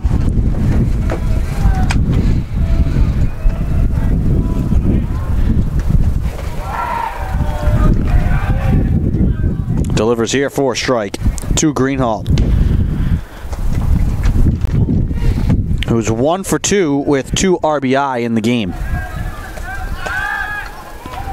Quickly checking back over on Rocchio.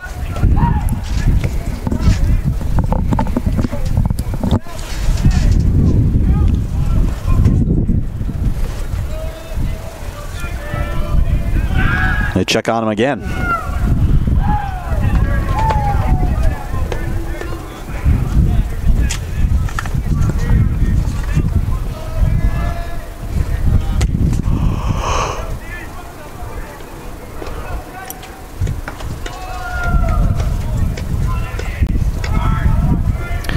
Greenhall watches that one up and in. 1-1 count.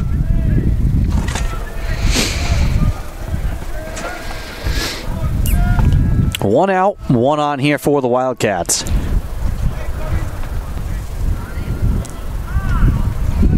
And O'Donnell will step off the mound.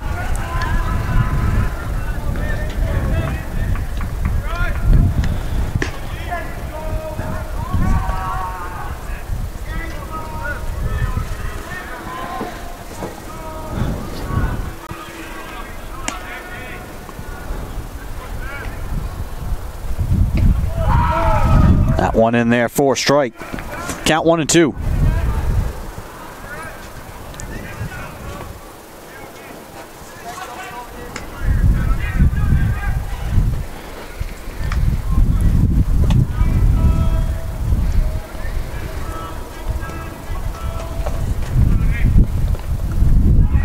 Pitch bounces away from catch, and he will not be able to make a play at second, and Rocchio will stand there safe.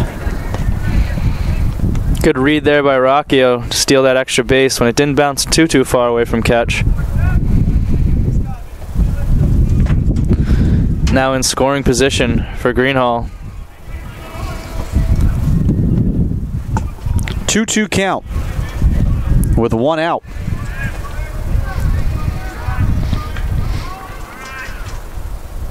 Oh, that one right back to the mound. O'Donnell grabs, fires, and he gets 1 out.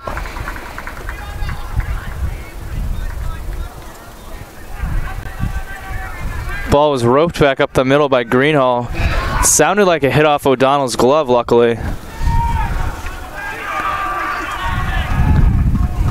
Could have been bad if that hit part of his body. The officials come out to check on him quickly, and seems to be just fine. That is always scary when you see that. Something hard hit right back at the pitcher. About as good as it can end there for the Seahawks. O'Donnell, good reflexes, able to knock it down.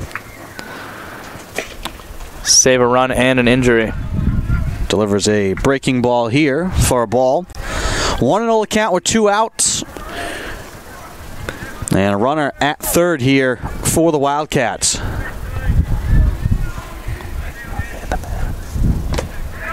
That one in there for a strike.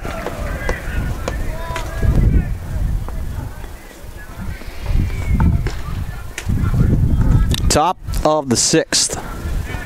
The pitch. Strike 2.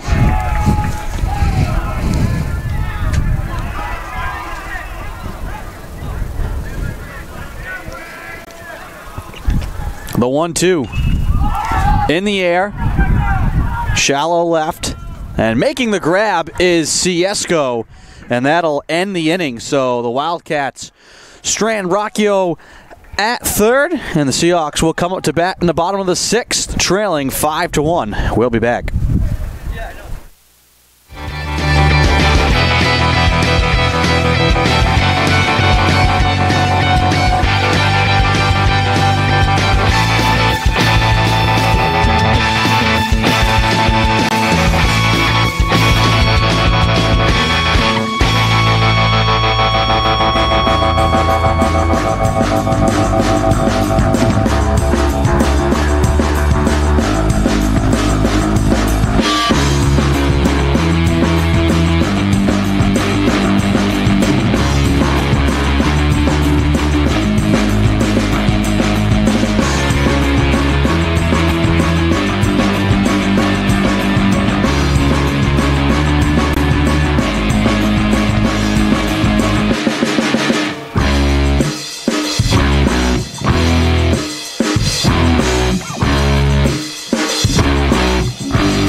Welcome back to Reynolds Field, bottom of the 6th inning. Salve Regina trailing Johnson Wales 5-1. Matt D'Amato will lead things off against Kyle DePatty, replacing his brother Ryan here to start the bottom of the 6th.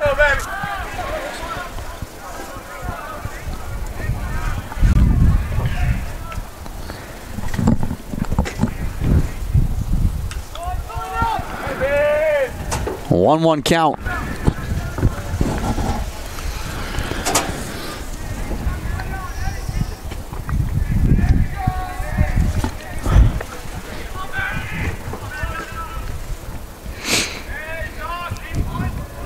DePatty winds and deals, and that one will be too low.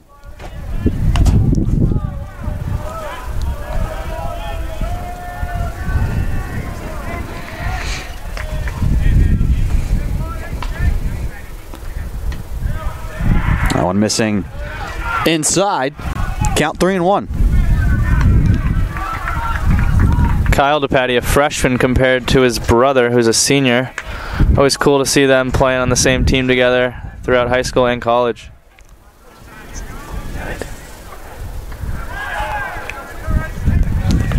Strike two. Count now full, 3-2.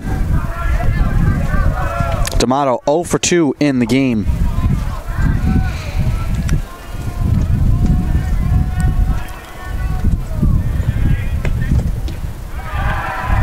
And D'Amato will take a walk.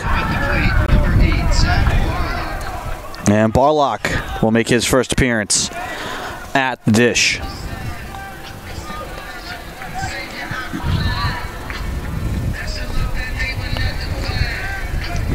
Seahawks 1 for 10 in the game with runners on.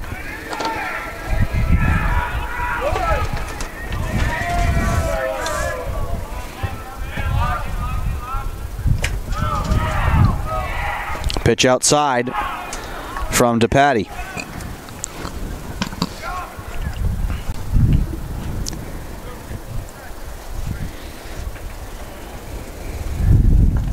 And we get a very quick visit to the mound.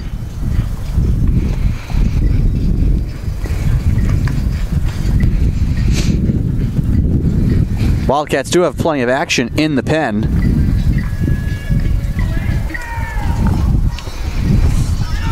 They have Jake McDonough warming in there, as well as another Wildcat who has not taken off his warm-up, so can't tell you who that is.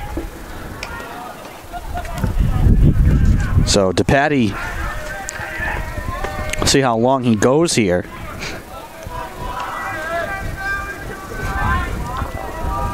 Facing Barlock. The pitch. Fouled off.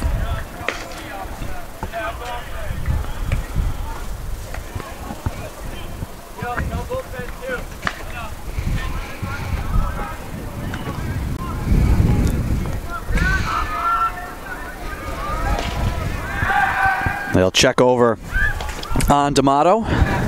He jumps back to first safe.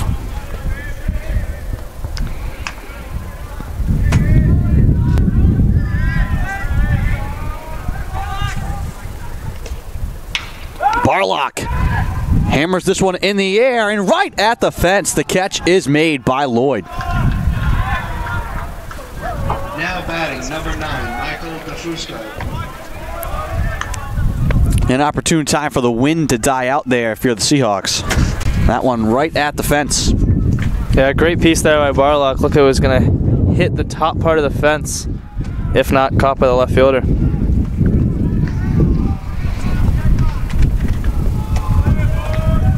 DeFusco now with one out and one on.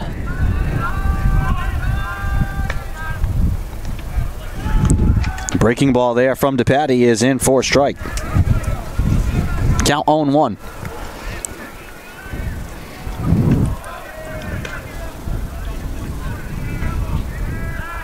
Quick check on D'Amato. He hops back to the bag.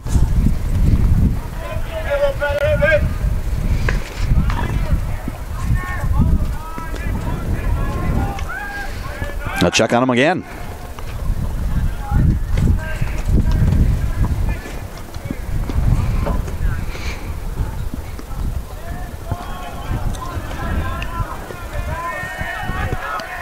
The pitch, down and away. Count 1-1 with one out, one on.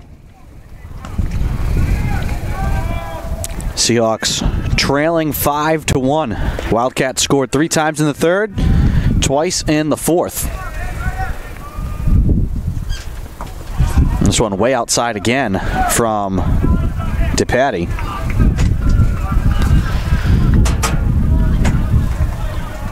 DePatie having trouble controlling that big loopy curveball.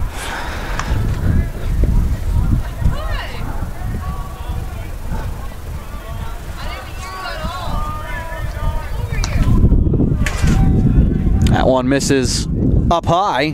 Count 3-1.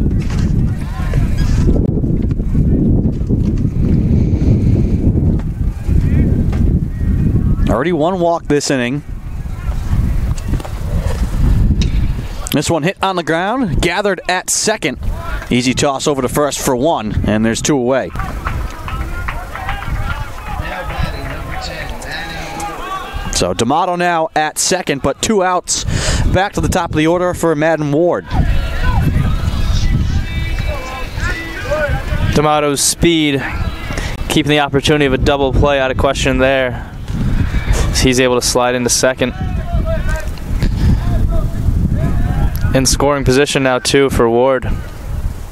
Seahawks would love to push another one across.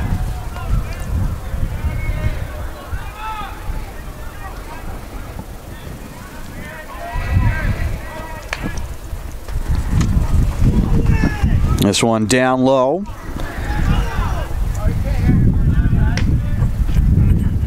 Count 1-0. Outfielders continuing to play deep. Anything out there should easily score D'Amato. Yeah, a lot of space.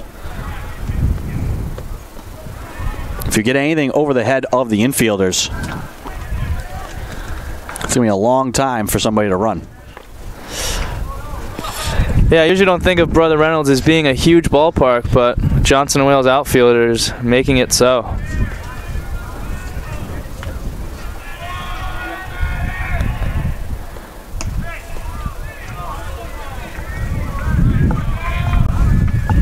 3-0 the count. Center fielder Henderson does not agree with the call from 300 feet away.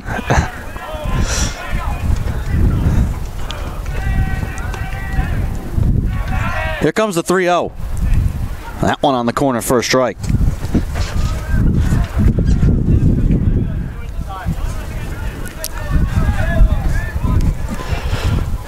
(3-1) with 2 outs.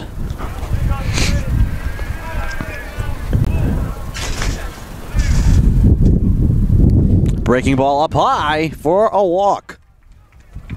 That off-speed pitch couldn't find the zone.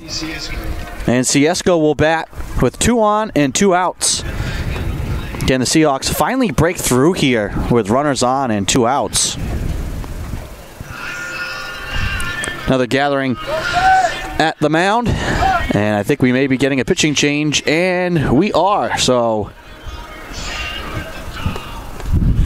at least that seems to be an indication. Yes, now coming into the field for the Wildcats. They will be making the change.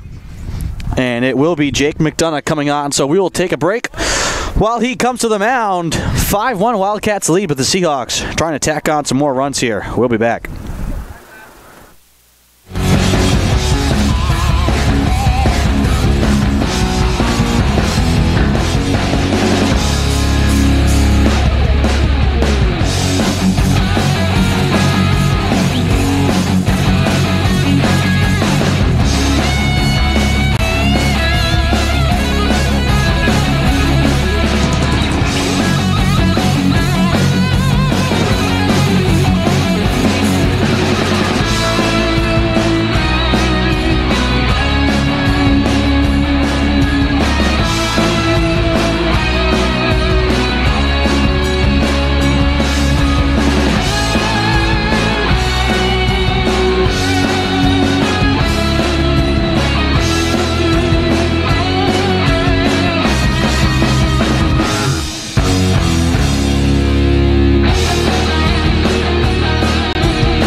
Welcome back to Reynolds Field. McDonough on the mound now for Johnson and Wales. Trying to get out of the jam. 2 men on, 2 outs. Ciesco at the plate for Salve Regina, trying to change their fortunes with runners on. And he'll take this one for a ball. Greenhall doing a great job back there, keeping the ball in front of him, as he has done all game. 3rd appearance of the year for McDonough. He's pitched 3 2/3 innings, 4.91 ERA so far on the season.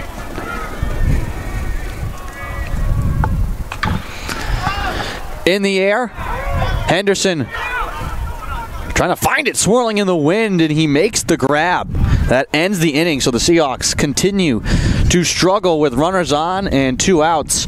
They strand 2 more on the base paths, and they'll trail 5-1 as we head to the top of the 7th. We'll be back.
Welcome back to Reynolds Field.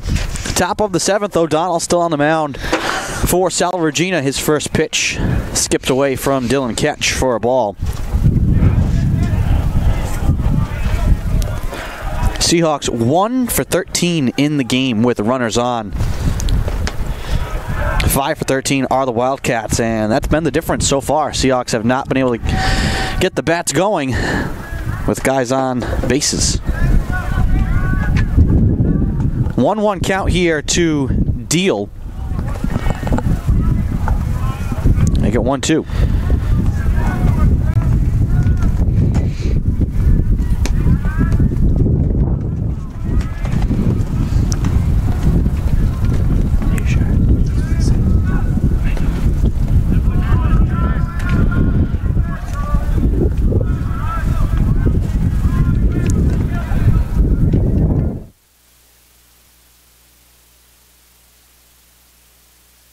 Yeah, it's him. So actually pinch hitting here is Bessler for the Wildcats. And he's working with a full count.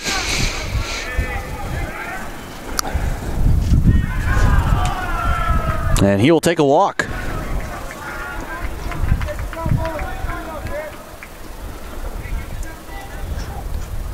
Now batting number 6, Ronnie Henderson. Now the center fielder, Henderson.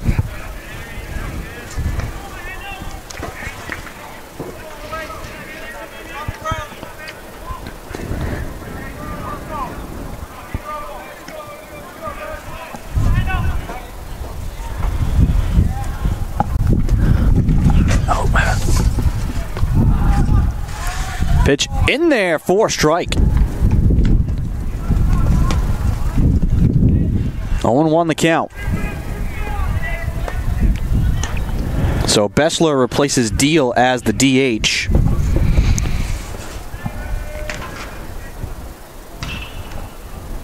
Fouled off here by Henderson. He's behind the count now, 0-2. Couple of hard-throwing right-handers up in the pen for the Seahawks, Holden Ferrari and Zach Dione. As O'Donnell looks to get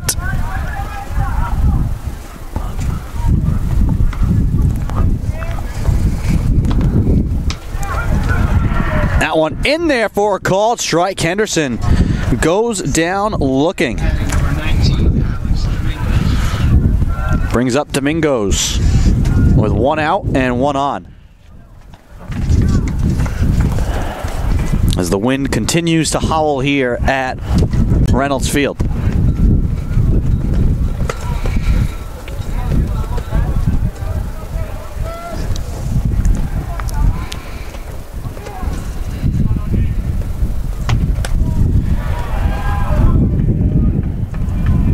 Strike 1.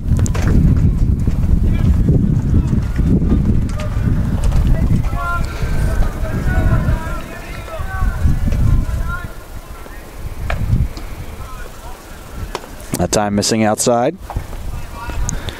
Count is 1-1.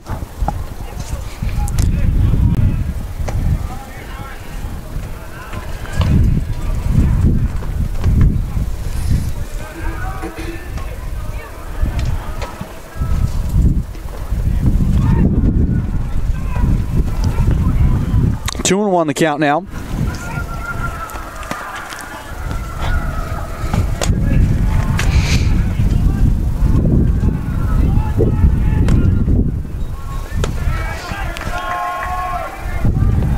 O'Donnell delivers.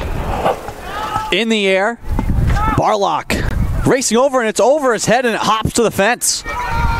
He'll turn around and gun it back into Madden Ward. And now a race over to second. But standing up is Domingos. Hard hit double. Number 7, Remy. And the wind carrying that one past Barlock to the fence.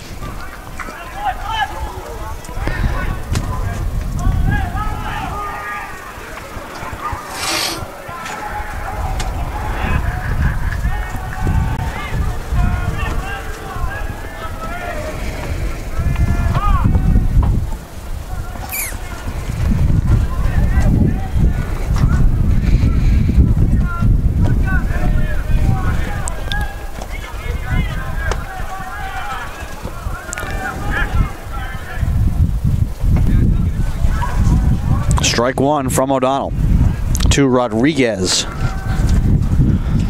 Nice curveball there, causing Rodriguez to duck a little bit, get out of the way of it.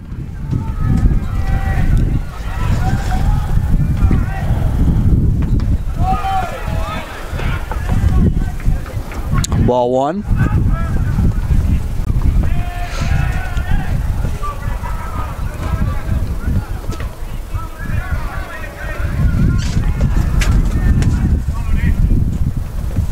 One hops in.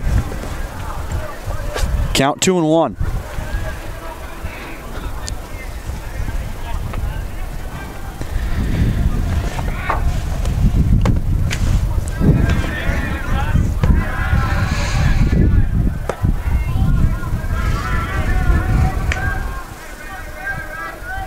The pitch. Fastball. Can't catch the zone. Count 3-1.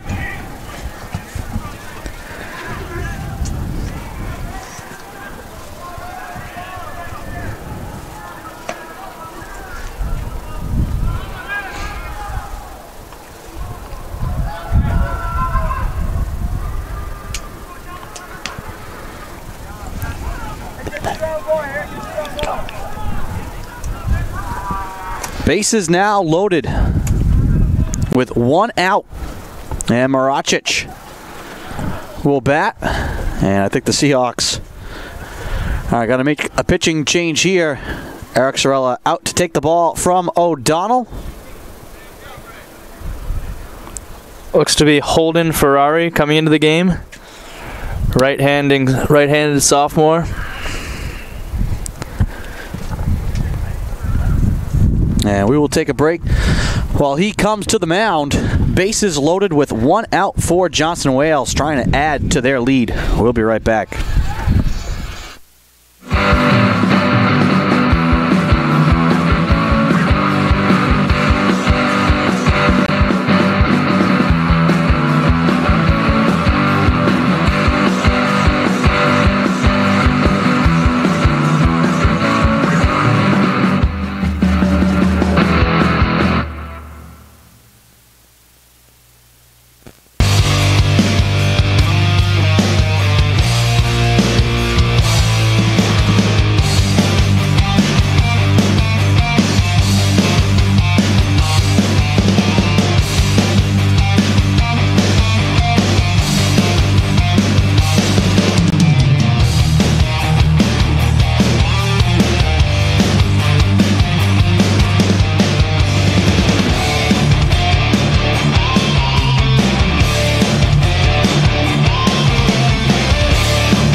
Joe Maracic will dig in against Holden Ferrari, his first appearance of the season.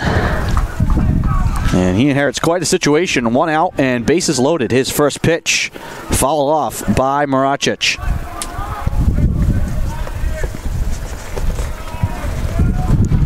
Ferrari looks to have switched to a 3/4 sidearm release compared to his usual over the top.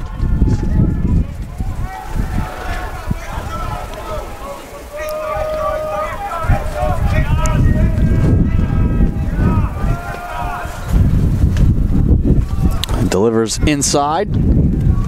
Count 1-1.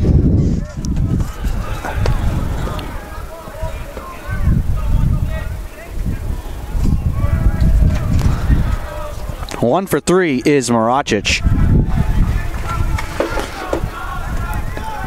The pitch. Fouled off. As it usually does, it looks like there's a lot more two-seam movement into the hands of a right-handed batter from Ferrari. Possibly could have dropped a couple miles per hour in velocity, but he's still sitting in the mid to upper 80s. Very tough to hit.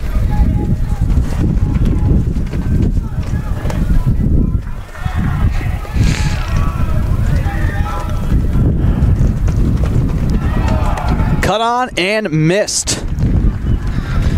Maracic fans. Strikeout for Ferrari. 2 outs now. Base is still loaded for the Wildcats, and Rocchio will bat.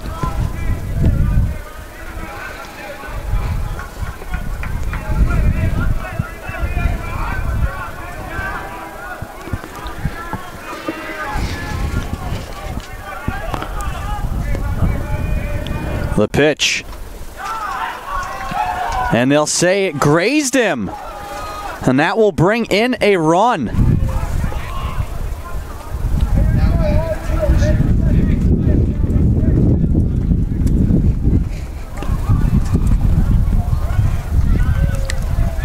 So the hit by pitch scores a run. And it's 6-1. Tough break there for Ferrari. This one missed by Lloyd.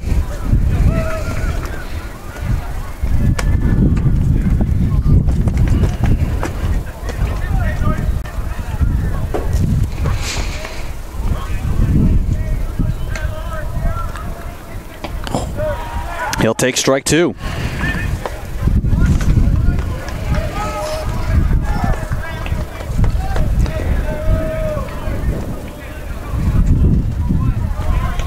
Always risky to pitch inside with the bases loaded for that exact reason. Tough break there. Goes inside here and gets the call. Delayed call from the home plate umpire. But strike 3 is called, and the Seahawks do give up a run, but the Wildcats strand 3. And we'll head to the bottom of the 7th. Johnson Wales still on top, 6-1. We'll be right back.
Dylan Ketch will lead things off here for Salve in the bottom of the 7th. Seahawks trailing 6-1 to Johnson & Wales.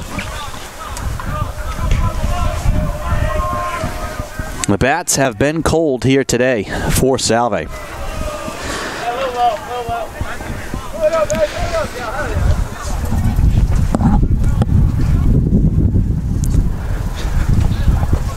They haven't been particularly scorching either for Johnson Wales, just some opportune hitting. This one will bounce away from Greenhall. Count 2-0.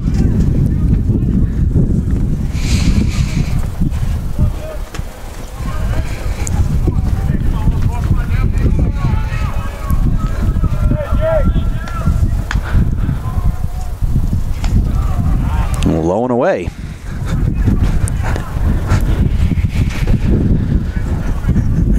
Three and 0 the count.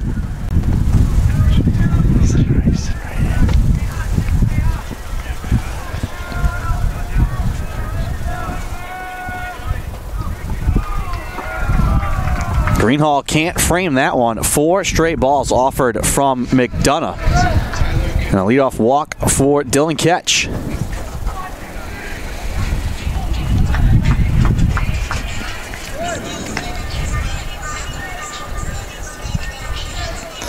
And plenty of action in the Wildcats pen, but I think that some of that may have to do with guys just trying to stay warm.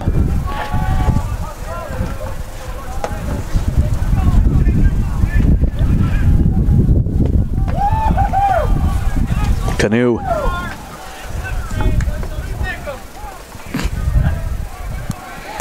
Strike one. As the bat goes flying out of his hands on the swing and miss.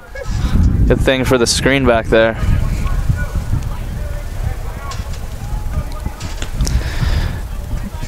Can be very tough to hold on to the bat in these cold conditions.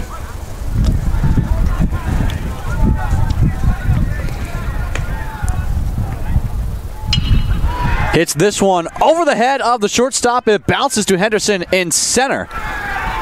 They'll try and make a play at third, but diving in safe is Ketch. We talked about that, the way the outfielders are playing so deep. That one just hit right into the gap.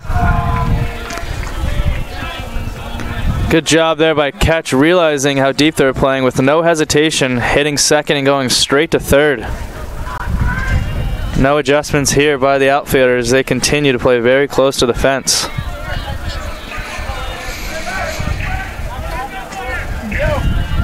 And Henderson communicating to Domingos and Lloyd, saying anything in the air, just run right in. So they'd rather play deep and come up onto the ball.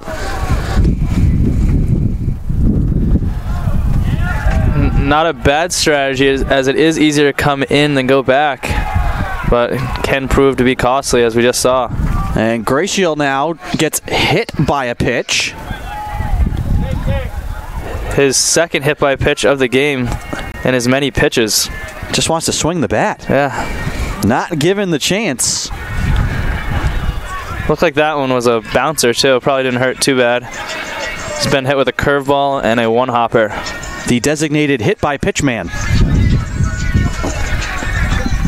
Coach Sorrell will definitely take that out of the freshman, standing in there, standing his ground and taking one for the team.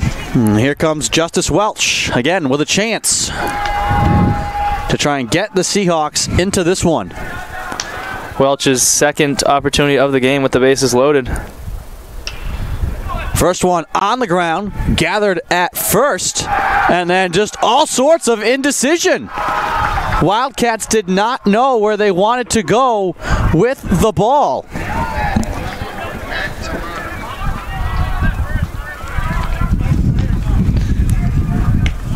And that will score 2, I believe. Just 1. Tough to see everybody all mulled up over at third. Can't tell if somebody went home or not. Just a misplay there by Rocchio. Looked like Rocchio wanted to go home with it and then thought he had more time than he did to get Welch at first. But when he looked back over, Welch was already there. Pitching change coming here for the Wildcats. We will take a break. The Seahawks are right back in this one.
Welcome back to Reynolds Field. Eric Sturm into the game now, freshman from Illinois, to pitch for Johnson & Wales. No outs and bases loaded. First pitch down low and getting away for a moment from Greenhall. Combination of the Seahawks short backstop and Canoe's below average speed keeping the bases loaded.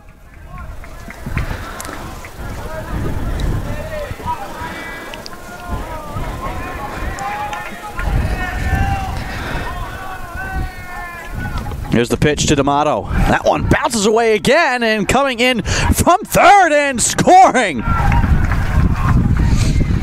Canoe must have heard you, Jack. Raced from third home. Must have fired him up a little bit. And it's 6-3. Seahawks down 3, but seeming to have all the momentum right here. Freshman Sturm into the game. 2 runners in scoring position. Seahawks looking to get right back in this one.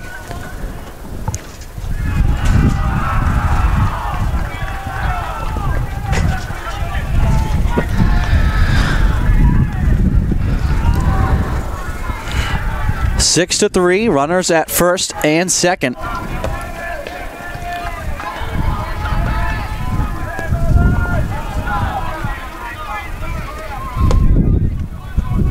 Sturm comes set, now delivers home. Ooh. And D'Amato thought he had ball 4. Count will be 3-1. Umpires usually don't take too kindly to that when the batter's already walking to first, especially when he throws his bat. Definitely not helping himself to get any calls. 3-1 pitch. Hit in the air. Into left field. Catch made there by Lloyd. He'll flick it quickly over to third, but no chance to catch Gracial. And it's 6-4.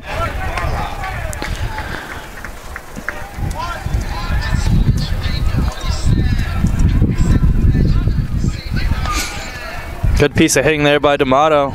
Doing just enough to make this a 2-run game.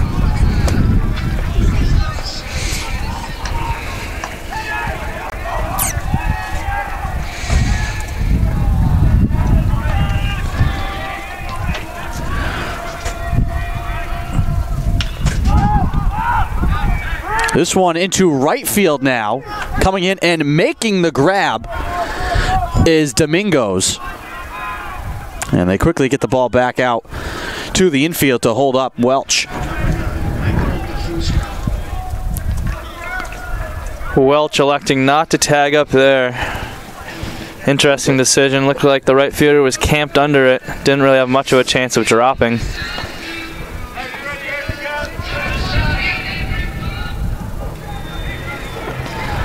Would have been nice to have him at third in case of a pass ball or infield error. Tefusco likely going to have to put something in the outfield now to score Welch.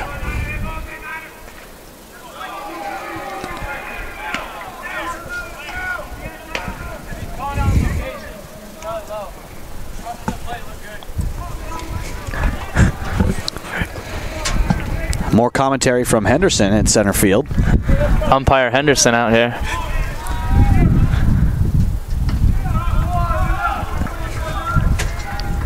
I'm sure, though, for most guys who play the field, they probably figure, I'm out here by myself, nobody's listening. But Yeah. not often you have the broadcast set up right in center field.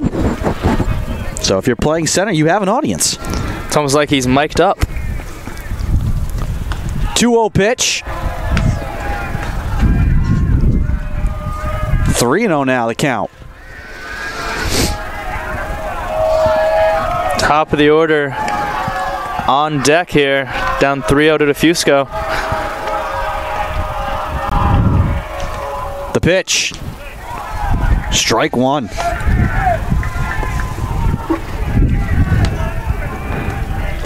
Some energy back in the Seahawks dugout. They've made this a 2-run game. Like you said, only a matter of time before the Seahawks bats are going to break through. Strike 2. Tough call there. Full count now with 2 outs. Yes, it's not too often the Seahawks bats will go in the entire game cold.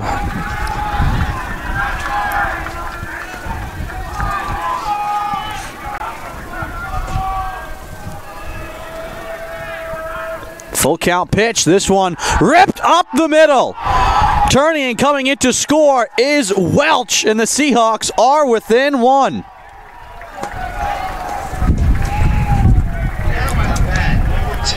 Great piece of clutch hitting there with a full count. DeFusco driving it up the middle. Top the order up now. Madden Ward looking to continue the Seahawks hot bats. Another gathering here at the mound. And that is it for Sturm. Another pitching change here for the Wildcats. We'll take a break. While they do that, 4 runs here in the bottom of the 7th for Salve. And they're not done yet. 2 outs. We'll take a break.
Welcome back to Reynolds Field.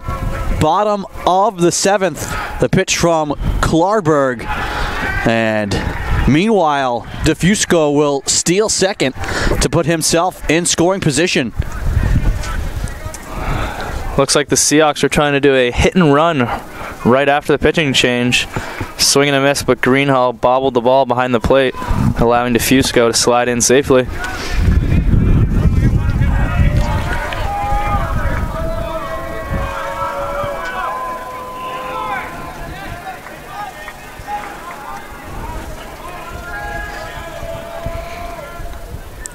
The pitch. Ball 1.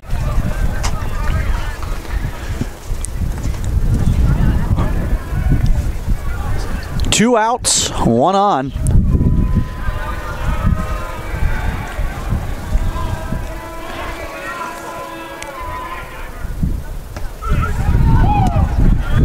Strike called.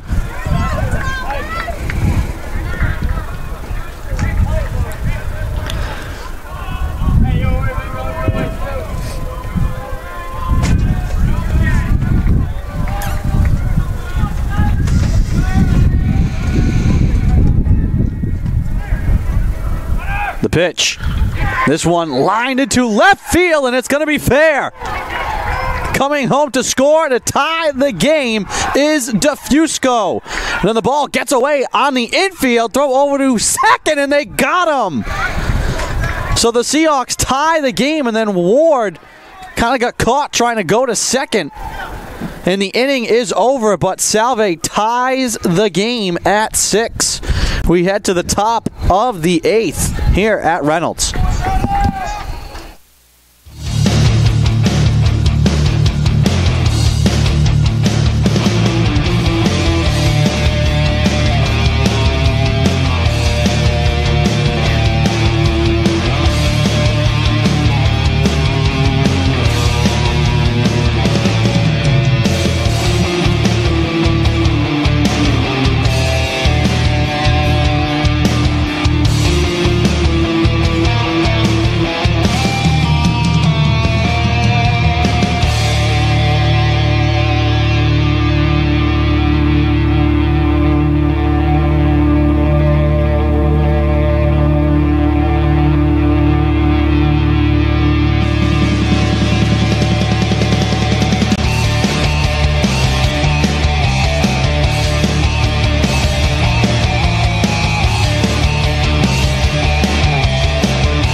Welcome back to Reynolds Field, top of the 8th. Tied here between Sal Regina and Johnson Wales. The tie score is 6.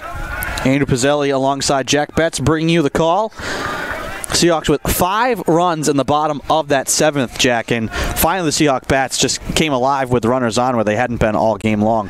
Yes, they're too talented of hitters to not be able to string across a couple hits and runs for all 9 innings. Not surprising that they've got it going. Wouldn't be surprised if they push a couple more across in the coming innings. Zach Dione now starting this inning out on the mound. 2-1 count for him. Dione has some electric stuff. Fastball up around 90, wipeout slider. Sometimes struggles a little bit with control. If he can settle down, though, he can be a staple of this Seahawk bullpen.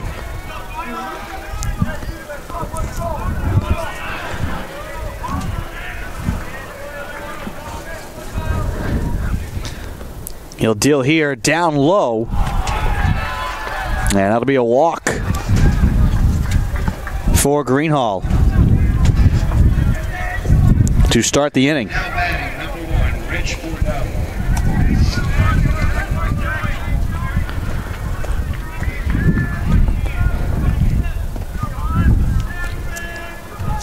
6 runs on 8 hits and an error for Johnson & Wales.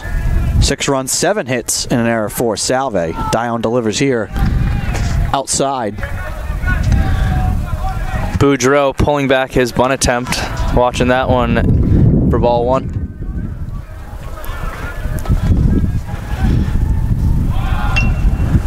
Able to lay down the bunt. Dion fields, fires over to second for 1, trying to get over to first, and a big collision there. Ciesco and Greenhall. Ciesco trying to hold the bag and make the throw. As Ward coming over and just getting upended. Good to see that he's okay. Looks to be limping a little bit as he came down hard. He's a tough kid though. He'll stick it out. Football player. Seahawks wanted to try and turn the double play. They could not.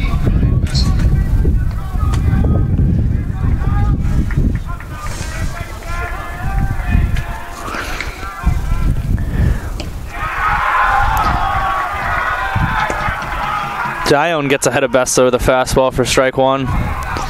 Yeah, no double play, but the Seahawks will definitely take that free out.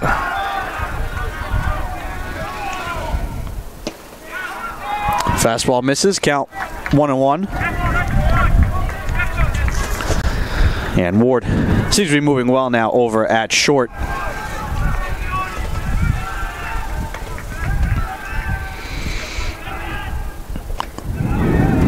Fastball inside. Count 2-1.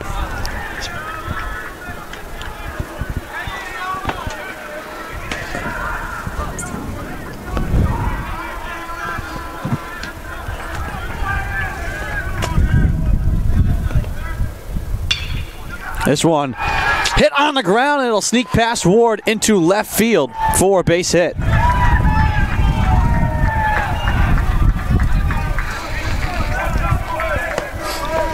Two on with 1 out here for the Wildcats. Their 9th hit of the day.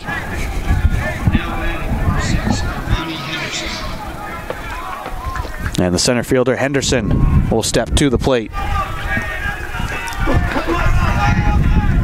The runner in scoring position now, Bordeaux, excuse me. Cut on him, missed by Henderson.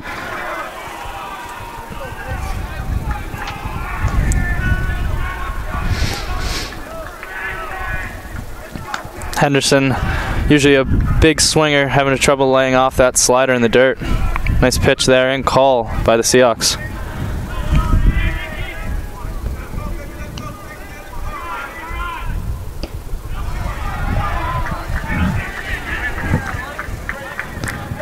Lays off the slider this time. Count will be 1-1. 1 out, 2 on for Johnson & Wales. Runners at first and second.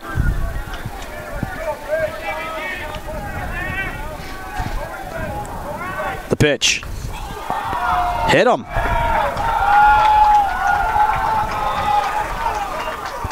And that will load the bases. Now batting number 19, Alex Domingos. For Domingos. Excellent opportunity here for the Wildcats to jump back on top. Domingos sent a double out near us here in center field. 1 hop off the wall. Big at bat here.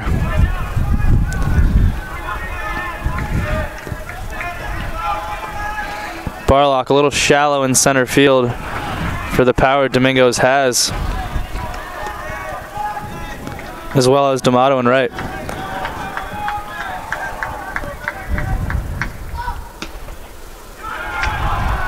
Dion gets the strike call.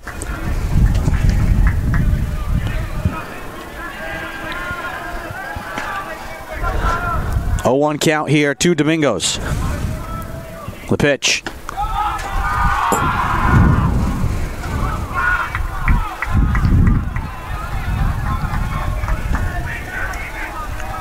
1-1 count.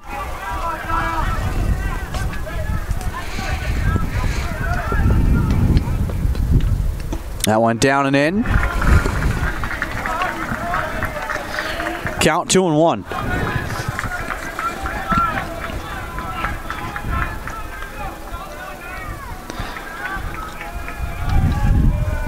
The 2-1 from Dione, up high.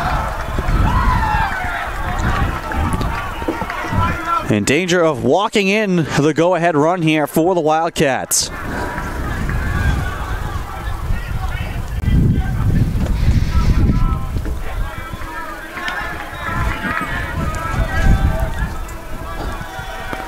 The pitch. Outside, ball 4, and the Wildcats, just like that, retake the lead. Coach Sorella is going to make his way out yet again for another pitching change.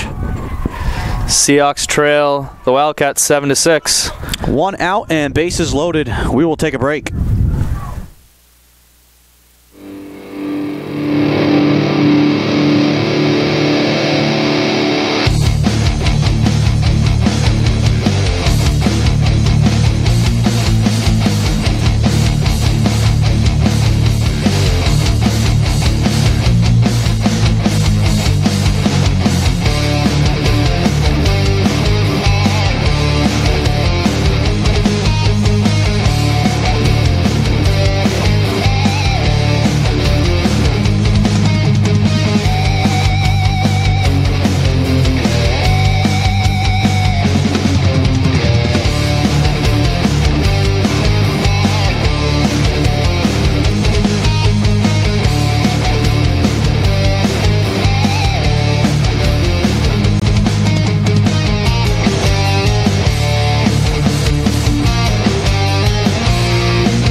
Welcome back to Reynolds Field.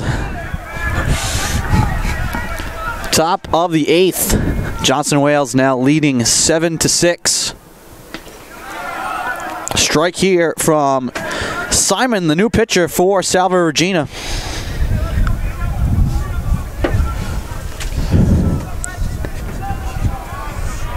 Jacob Simon, another tall right-handed flamethrower from the Seahawks. That one up high. 6 different pitcher now for the Seahawks.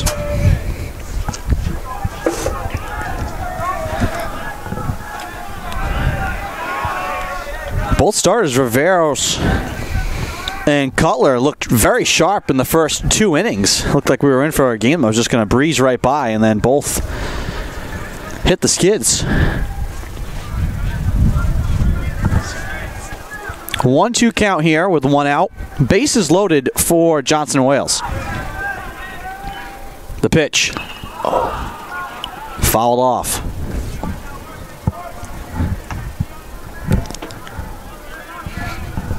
Now it's going to be interesting here. Top of the 8th, the sun's gone well back beyond the trees. And with the cloud cover, the Seahawks were to tie this, how long would the game go?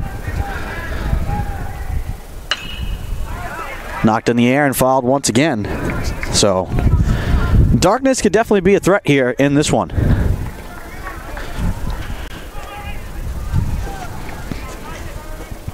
Even with the clocks springing ahead this past Sunday.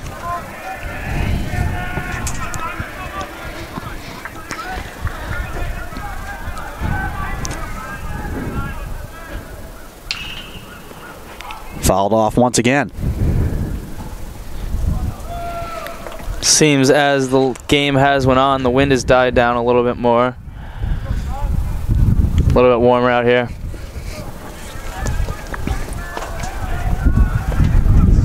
Trading wind chill for temperature.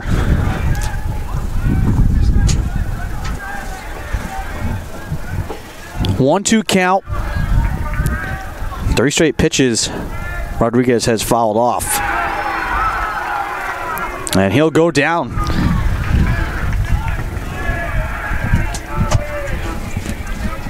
Big strikeout for Simon.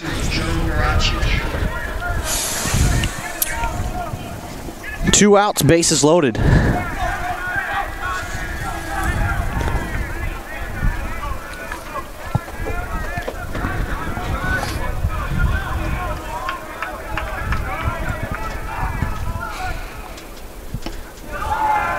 First pitch in there for a strike. Nice off-speed pitch there by Simon, looking to keep this Wildcat lead to 1.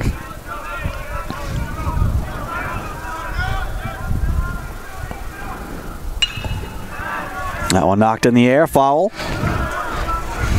Now onto Shepherd Ave. 0-2 count with 2 outs.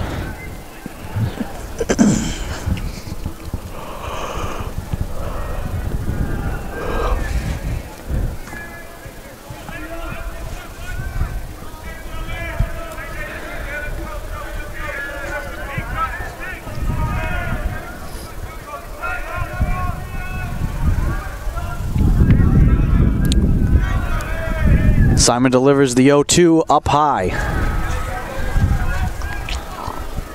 Count 1-2.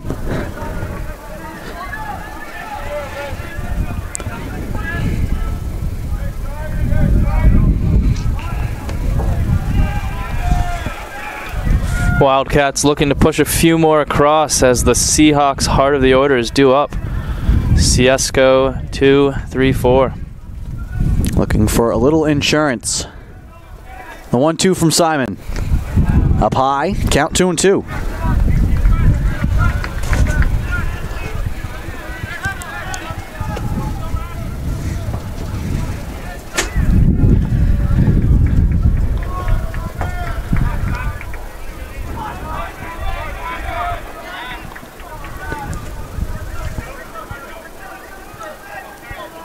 Simon kicks and deals. That one just barely missed. Full count, bases loaded with 2 outs. Runners will be on the move on the delivery from Simon. Base hit will definitely score 2. The pitch. Up high. Another run walked across the plate here in this inning. So without even having to swing the bat, the Wildcats have gotten 2 more runs here in the 8th. Now batting, number 3, Steve Boccia. 2 runners this game have scored by way of walk and another by hit by pitch. Been the Achilles heel of the Seahawks today.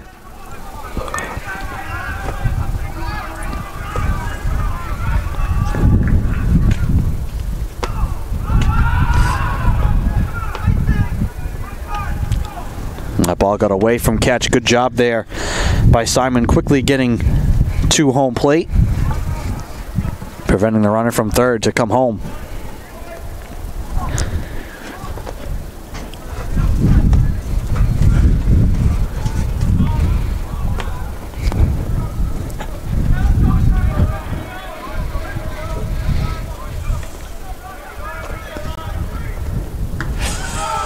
Pitch up high.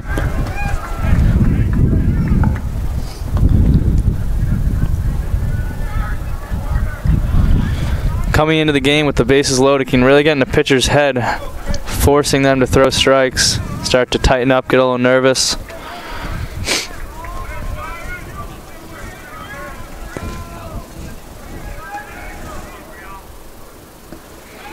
That one down low. What's the mindset have to be? You can't try and pretend in your mind like they're not there, because you have to be so aware of all the situations with everybody on the bases. But at the same time, you don't want to overthink about them and not focus on the guy at the plate. Exactly. Then you start aiming, not trusting your stuff, then it all goes downhill from there. 2-1 count. Pitch outside.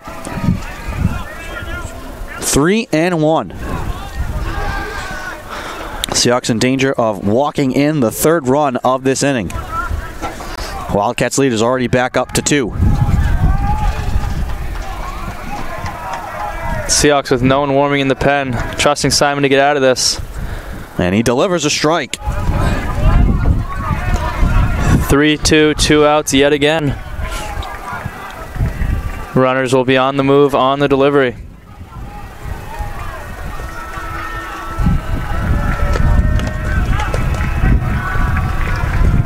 The pitch. Got him! A big strikeout for Simon to end the inning and strand 3 base runners for the Wildcats, but the Seahawks walk 2 more runs in, and they will trail once again 8-6 as we head to the bottom of the 8th here at Reynolds. We'll be back.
Welcome back to Reynolds Field.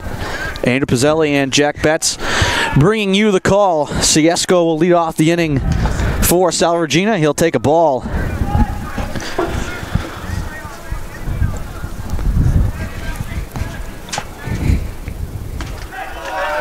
And then he'll take a strike. Seahawks had tied the game in the bottom of the 7th with 5 runs. But 2 runs walked in by Seahawks pitching in the top of the 8th. And they once again find themselves trailing by 2.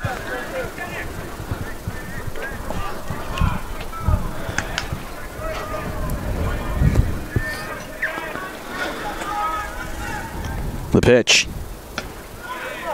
That one outside. Count will be 2-1. 2 runs, though. This game is anything but out of reach for Salve Regina. Especially with the Seahawks how have been swinging the bat lately.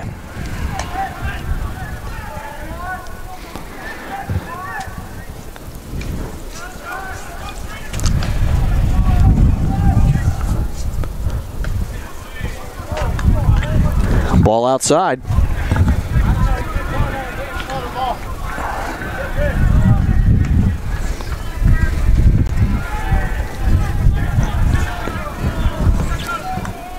The pitch in the air. Henderson sprinting over, trying to look for that one in the sun is Domingos, who cuts it off and makes the grab.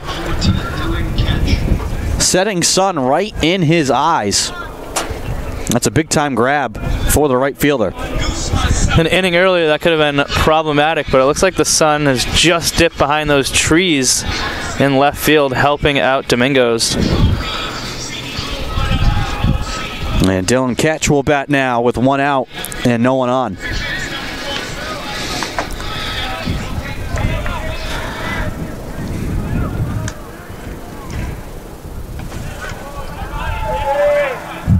Seahawks might start to be a little more selective here, trying to get base runners at all costs, not trying to do too much. Next man up approach. Pitch bounces in to even the count, 1-1.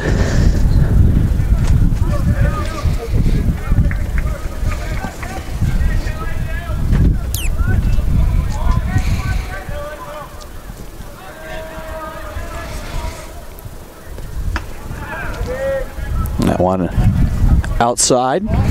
Count 2-1.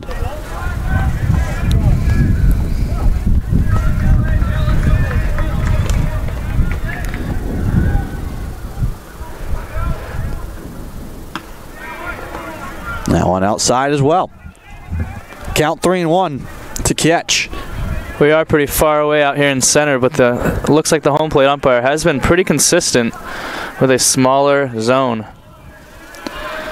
Makes it fun for the hitters, not very fun for the pitchers. Able to get the strike call there, 3-2. And that one had to basically be right down the pipe. Catch looked to be taking the whole time there. Full count, 3-2, 1 out. The pitch, knocked in the air and foul. Good job fighting that backdoor curveball off with 2 strikes by Ketch. Hitters can tend to give up on that one too early, not realizing that it's a curveball. Full count. Karlberg looking in for the sign. He'll wind and deliver. Inside. And that'll put Ketch on first. Number 19, Tyler Canoe.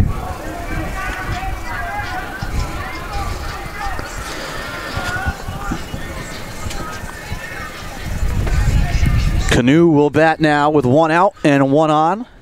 He represents the tying run. Closer Andrew Roman getting loose for the Seahawks. Seahawks in hopes of tying this up, or maybe even taking the lead in this inning. He'll check on Ketch. Wasn't taking much of a lead, but he'll jump back to the bag safe.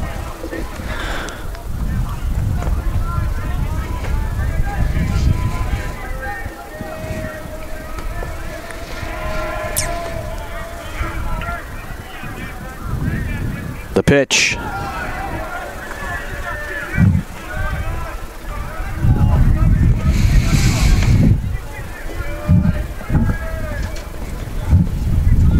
Count 1-0. Canoe 2 for 4 in the game with an RBI. Check over on Ketch once again.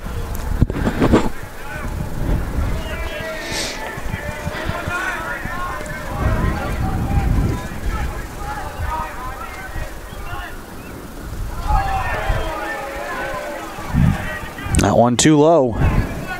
Count 2-0.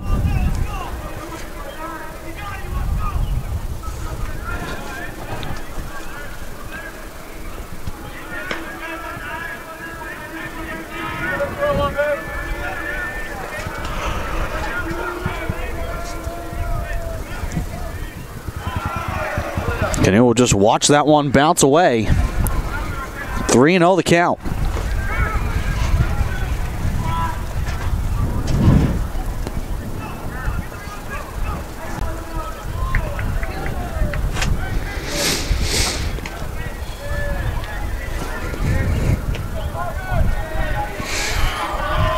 Three balls, no strikes.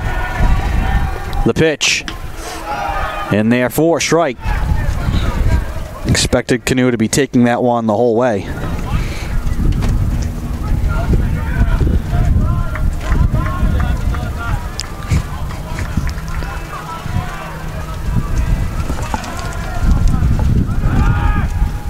Catch will go. They'll throw down to second, and he'll be safe.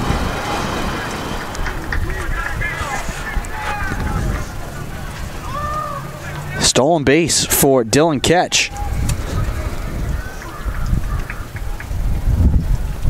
Count now full 3-2.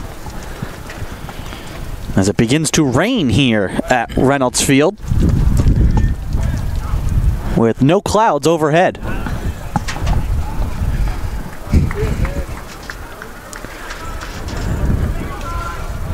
You never know what you're going to get for weather in New England in March. We went from 60 degrees to windy to cloudy to, I think we saw a little bit of maybe a snowflake perhaps earlier in the game. And now it's raining without any clouds. Definitely. Full count. One out. The pitch. Down and away.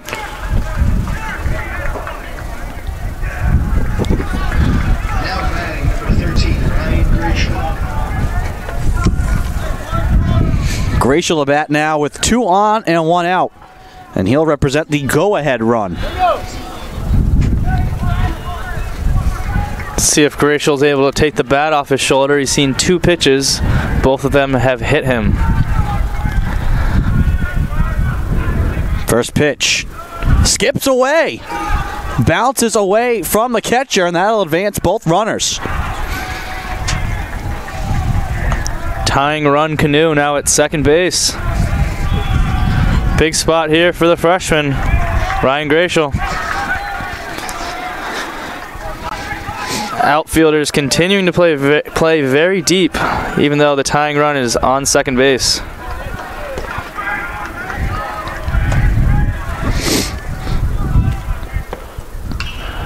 The pitch hit hard to left field, but foul.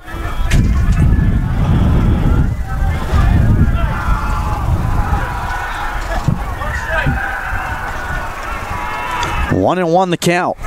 Luckily for the Wildcats, that one foul because I had plenty of distance to get out of Reynolds. See if Gratial can straighten out something similar. The 1-1. Too high. Count 2-1. Runners at second and third for the Seahawks. 1 out here in the bottom of the 8th.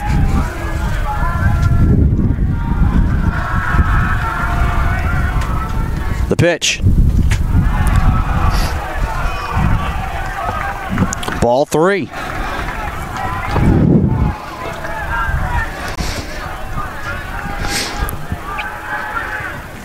Hitters count here for Gratial.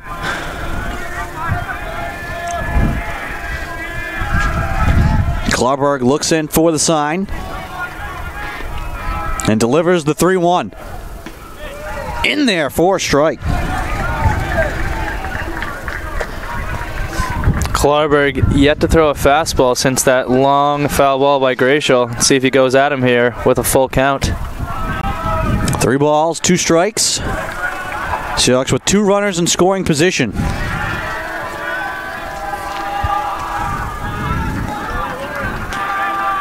The pitch. In there for a called strike. A big strikeout for Klarberg. Now batting number 7, Justice Wildcats aren't out of the woods yet. Welch will come to the plate. Still with 2 runners in scoring position.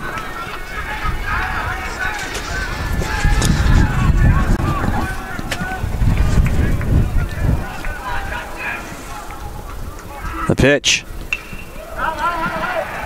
Fouled off. Swinging at the first pitch, no surprise.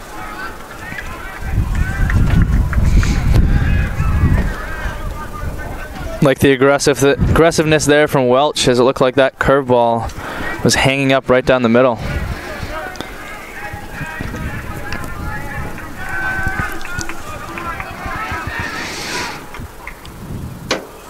This one down. Count 1-1.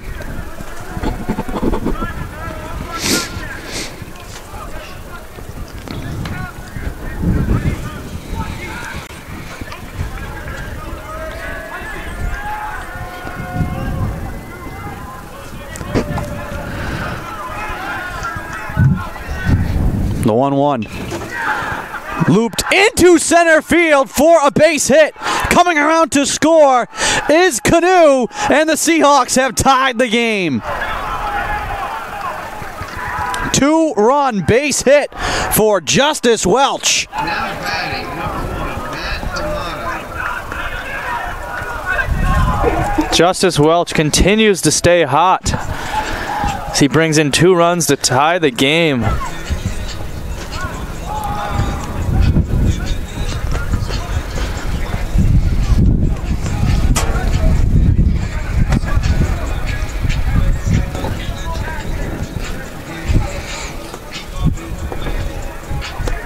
And I think we're going to get a pinch runner here. Dustin Cicada comes in to run for Welsh.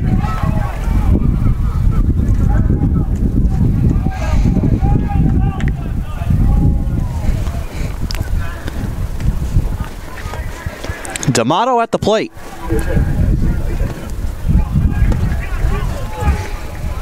Seahawks have never led, but they've tied the game twice now at 6 and at 8. The pitch outside.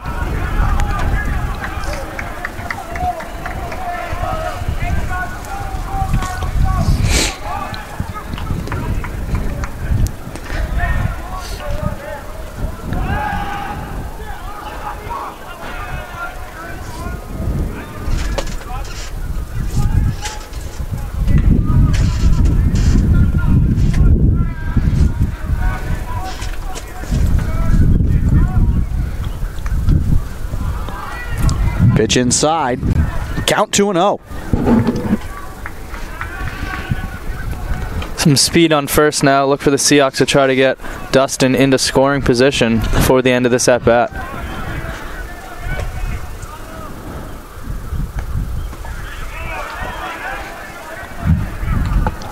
Count 2-1.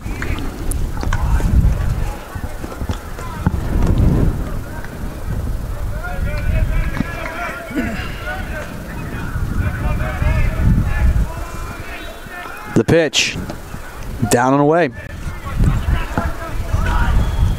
3-1 the count.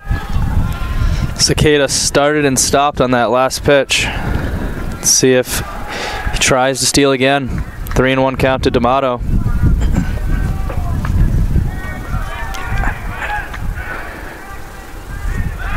They'll check on Cicada. He leaps back to first, safe.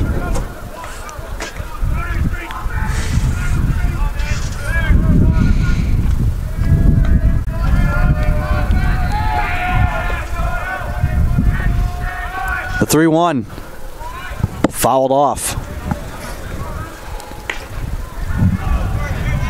Full count with 2 outs.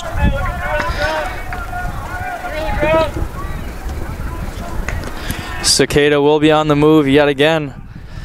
Ball in the outfield will be interesting to see if he can come all the way around from first with how deep the Wildcats are playing.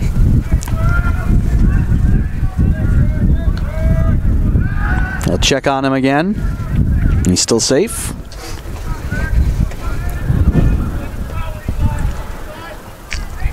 Klarberg trying to get out of the inning. Keep this game tied. The pitch. And D'Amato will take a walk. Inning will continue. Another runner in scoring position. That's Cicada. And Barlock will dig in for Salve to try and give the Seahawks the lead. First big spot of the year for the senior captain. See if he can come through for the Seahawks. You still surprised at how deep this outfield's playing for Johnson & Wales? I'm still very surprised. A base hit will easily score Dustin from first, basically surrendering their tie right now. Surprised Coach Casey for Johnson & Wales has not corrected that. This one knocked in the air, foul by Barlock. When playing this deep, it's like you're trying to stop the runner from first from scoring with a double instead, allowing Cicada to come around easily.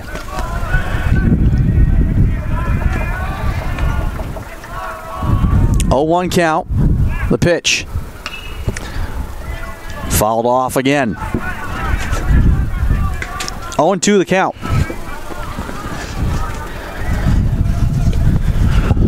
Especially 0-2 right here. Barlock's probably not going to be swinging for the fences. A little blooper is more likely to happen than a ball driven to the fence right here.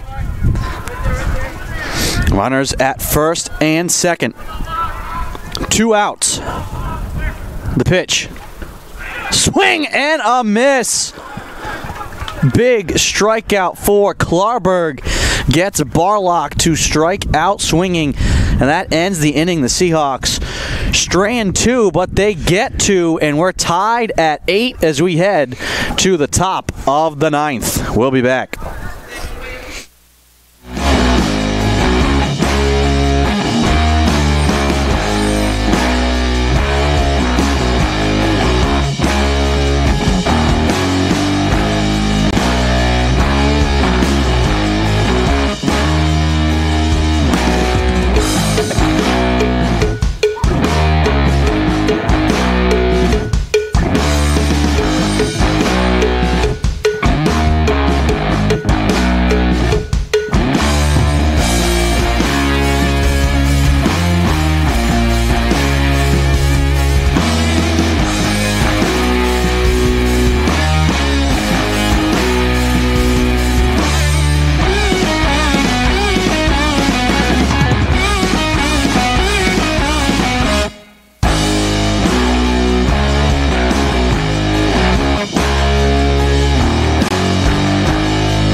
Welcome back to Reynolds Field. Start of the 9th inning here at Reynolds. Lloyd will lead things off against Andrew Roman, the Seahawks closer, into the game. tied up here at 8.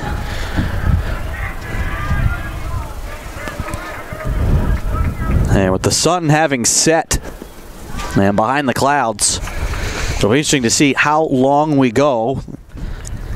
Definitely should be able to get in the 9th inning, but if it's still tied after that, this game could end in a tie. Pitchers definitely have the advantage now with it starting to get dark, making it very tough for the batters to see, especially with Andrew Roman's speed on that fastball. The pitch from Roman.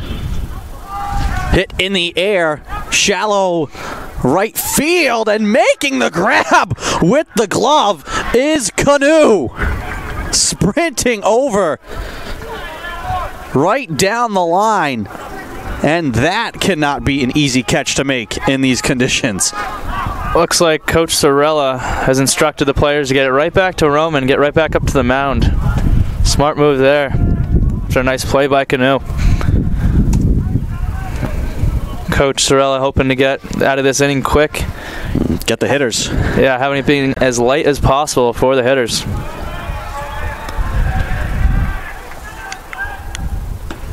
Roman delivers a strike to Greenhall.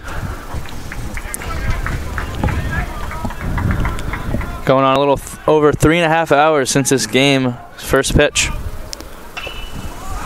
That one popped up, but it'll twist in the wind out of play.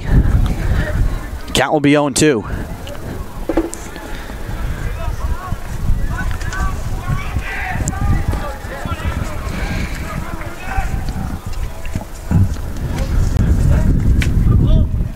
Three and a half hours and many degrees ago we started this game.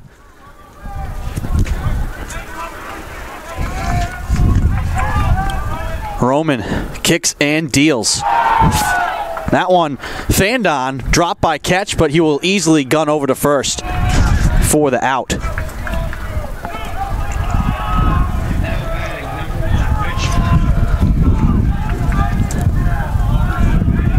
Bordeaux will bat now, no one on, 2 outs.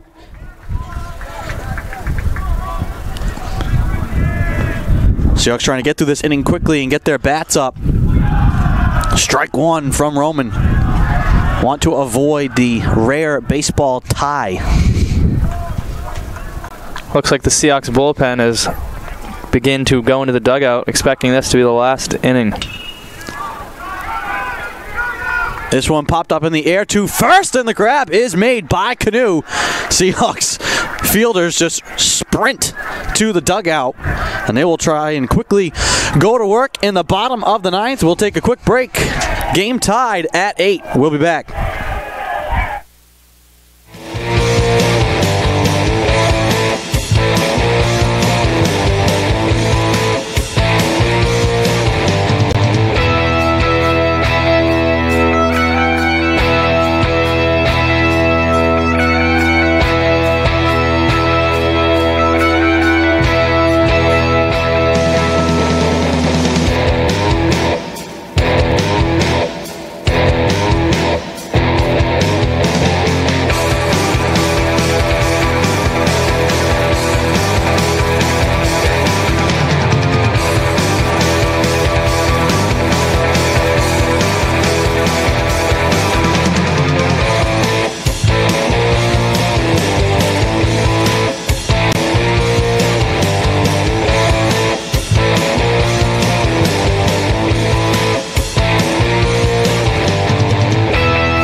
Welcome back to Reynolds Field.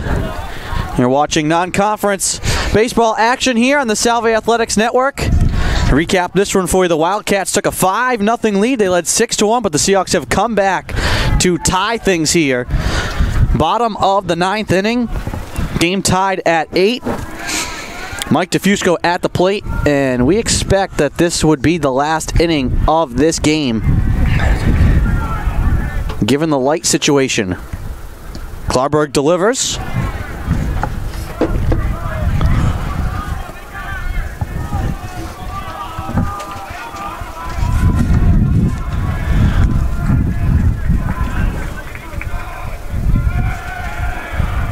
The pitch bounces into the plate.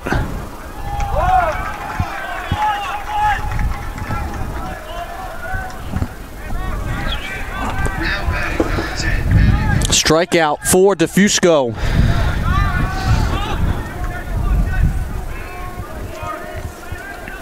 Top of the lineup for Madden Ward.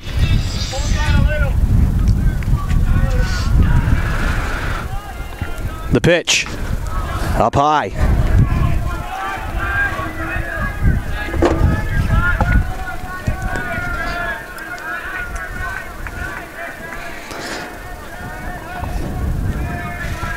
The 1-0 from Klarberg. He delivers. Oh, that one hit foul.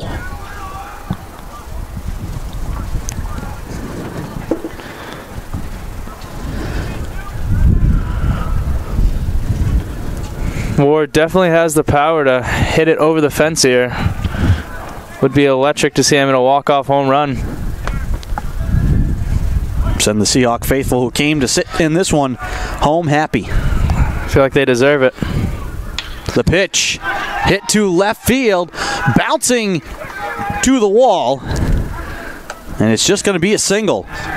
Domingos there to field that one and quickly throw it in. It's a long base hit for Madden Ward. Ciesco will come to the plate now with 1 out and 1 on. How aggressive are you here if you're a Ward trying to steal? Definitely aggressive with balls in the dirt. Coach Sorella can tend to be aggressive too, so I wouldn't be surprised if Madden runs right here. Or a hit and run or something of that nature. Maybe get the hit and run, and expecting that Klarberg will toss back to first, make Ward dive back. Especially with 2 trusted upperclassmen, captain on first, veteran Ciesco at the plate. Wouldn't be surprised if he put something on here. Pitch in there for a called strike.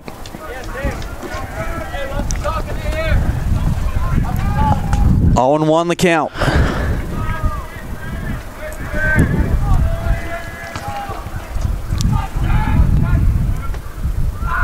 The pitch. Swung and a miss. 0-2. Back-to-back curveballs here. Can't be easy to see if you're Ciesco.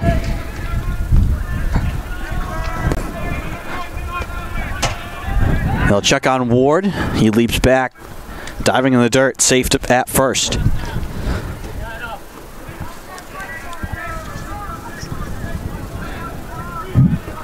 Oh, 0-2 count with 1 out.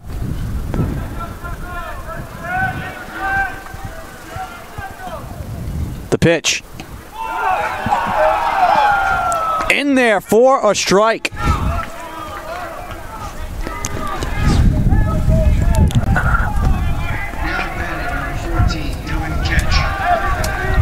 Two outs and 1 on for Dylan Ketch. The chatter from the outfielders seem to confirm our guess that this is the last half. It all comes down to Dylan Ketch right here. 1 on, 2 out. His freshman year, he got the nickname Clutch Catch. Can he come through here as a senior for Salve Regina? A game that looked like it had nothing going right for the Seahawks early on. He'll take this one outside. Able to claw their way back and tie the game. A chance here in the 9th to walk off with a victory. I do expect Ward to run if this gets later in the count for catch. Pitch down. Count 2-0.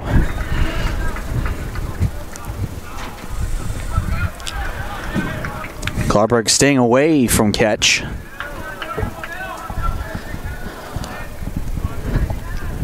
Walk would put a runner in scoring position, though.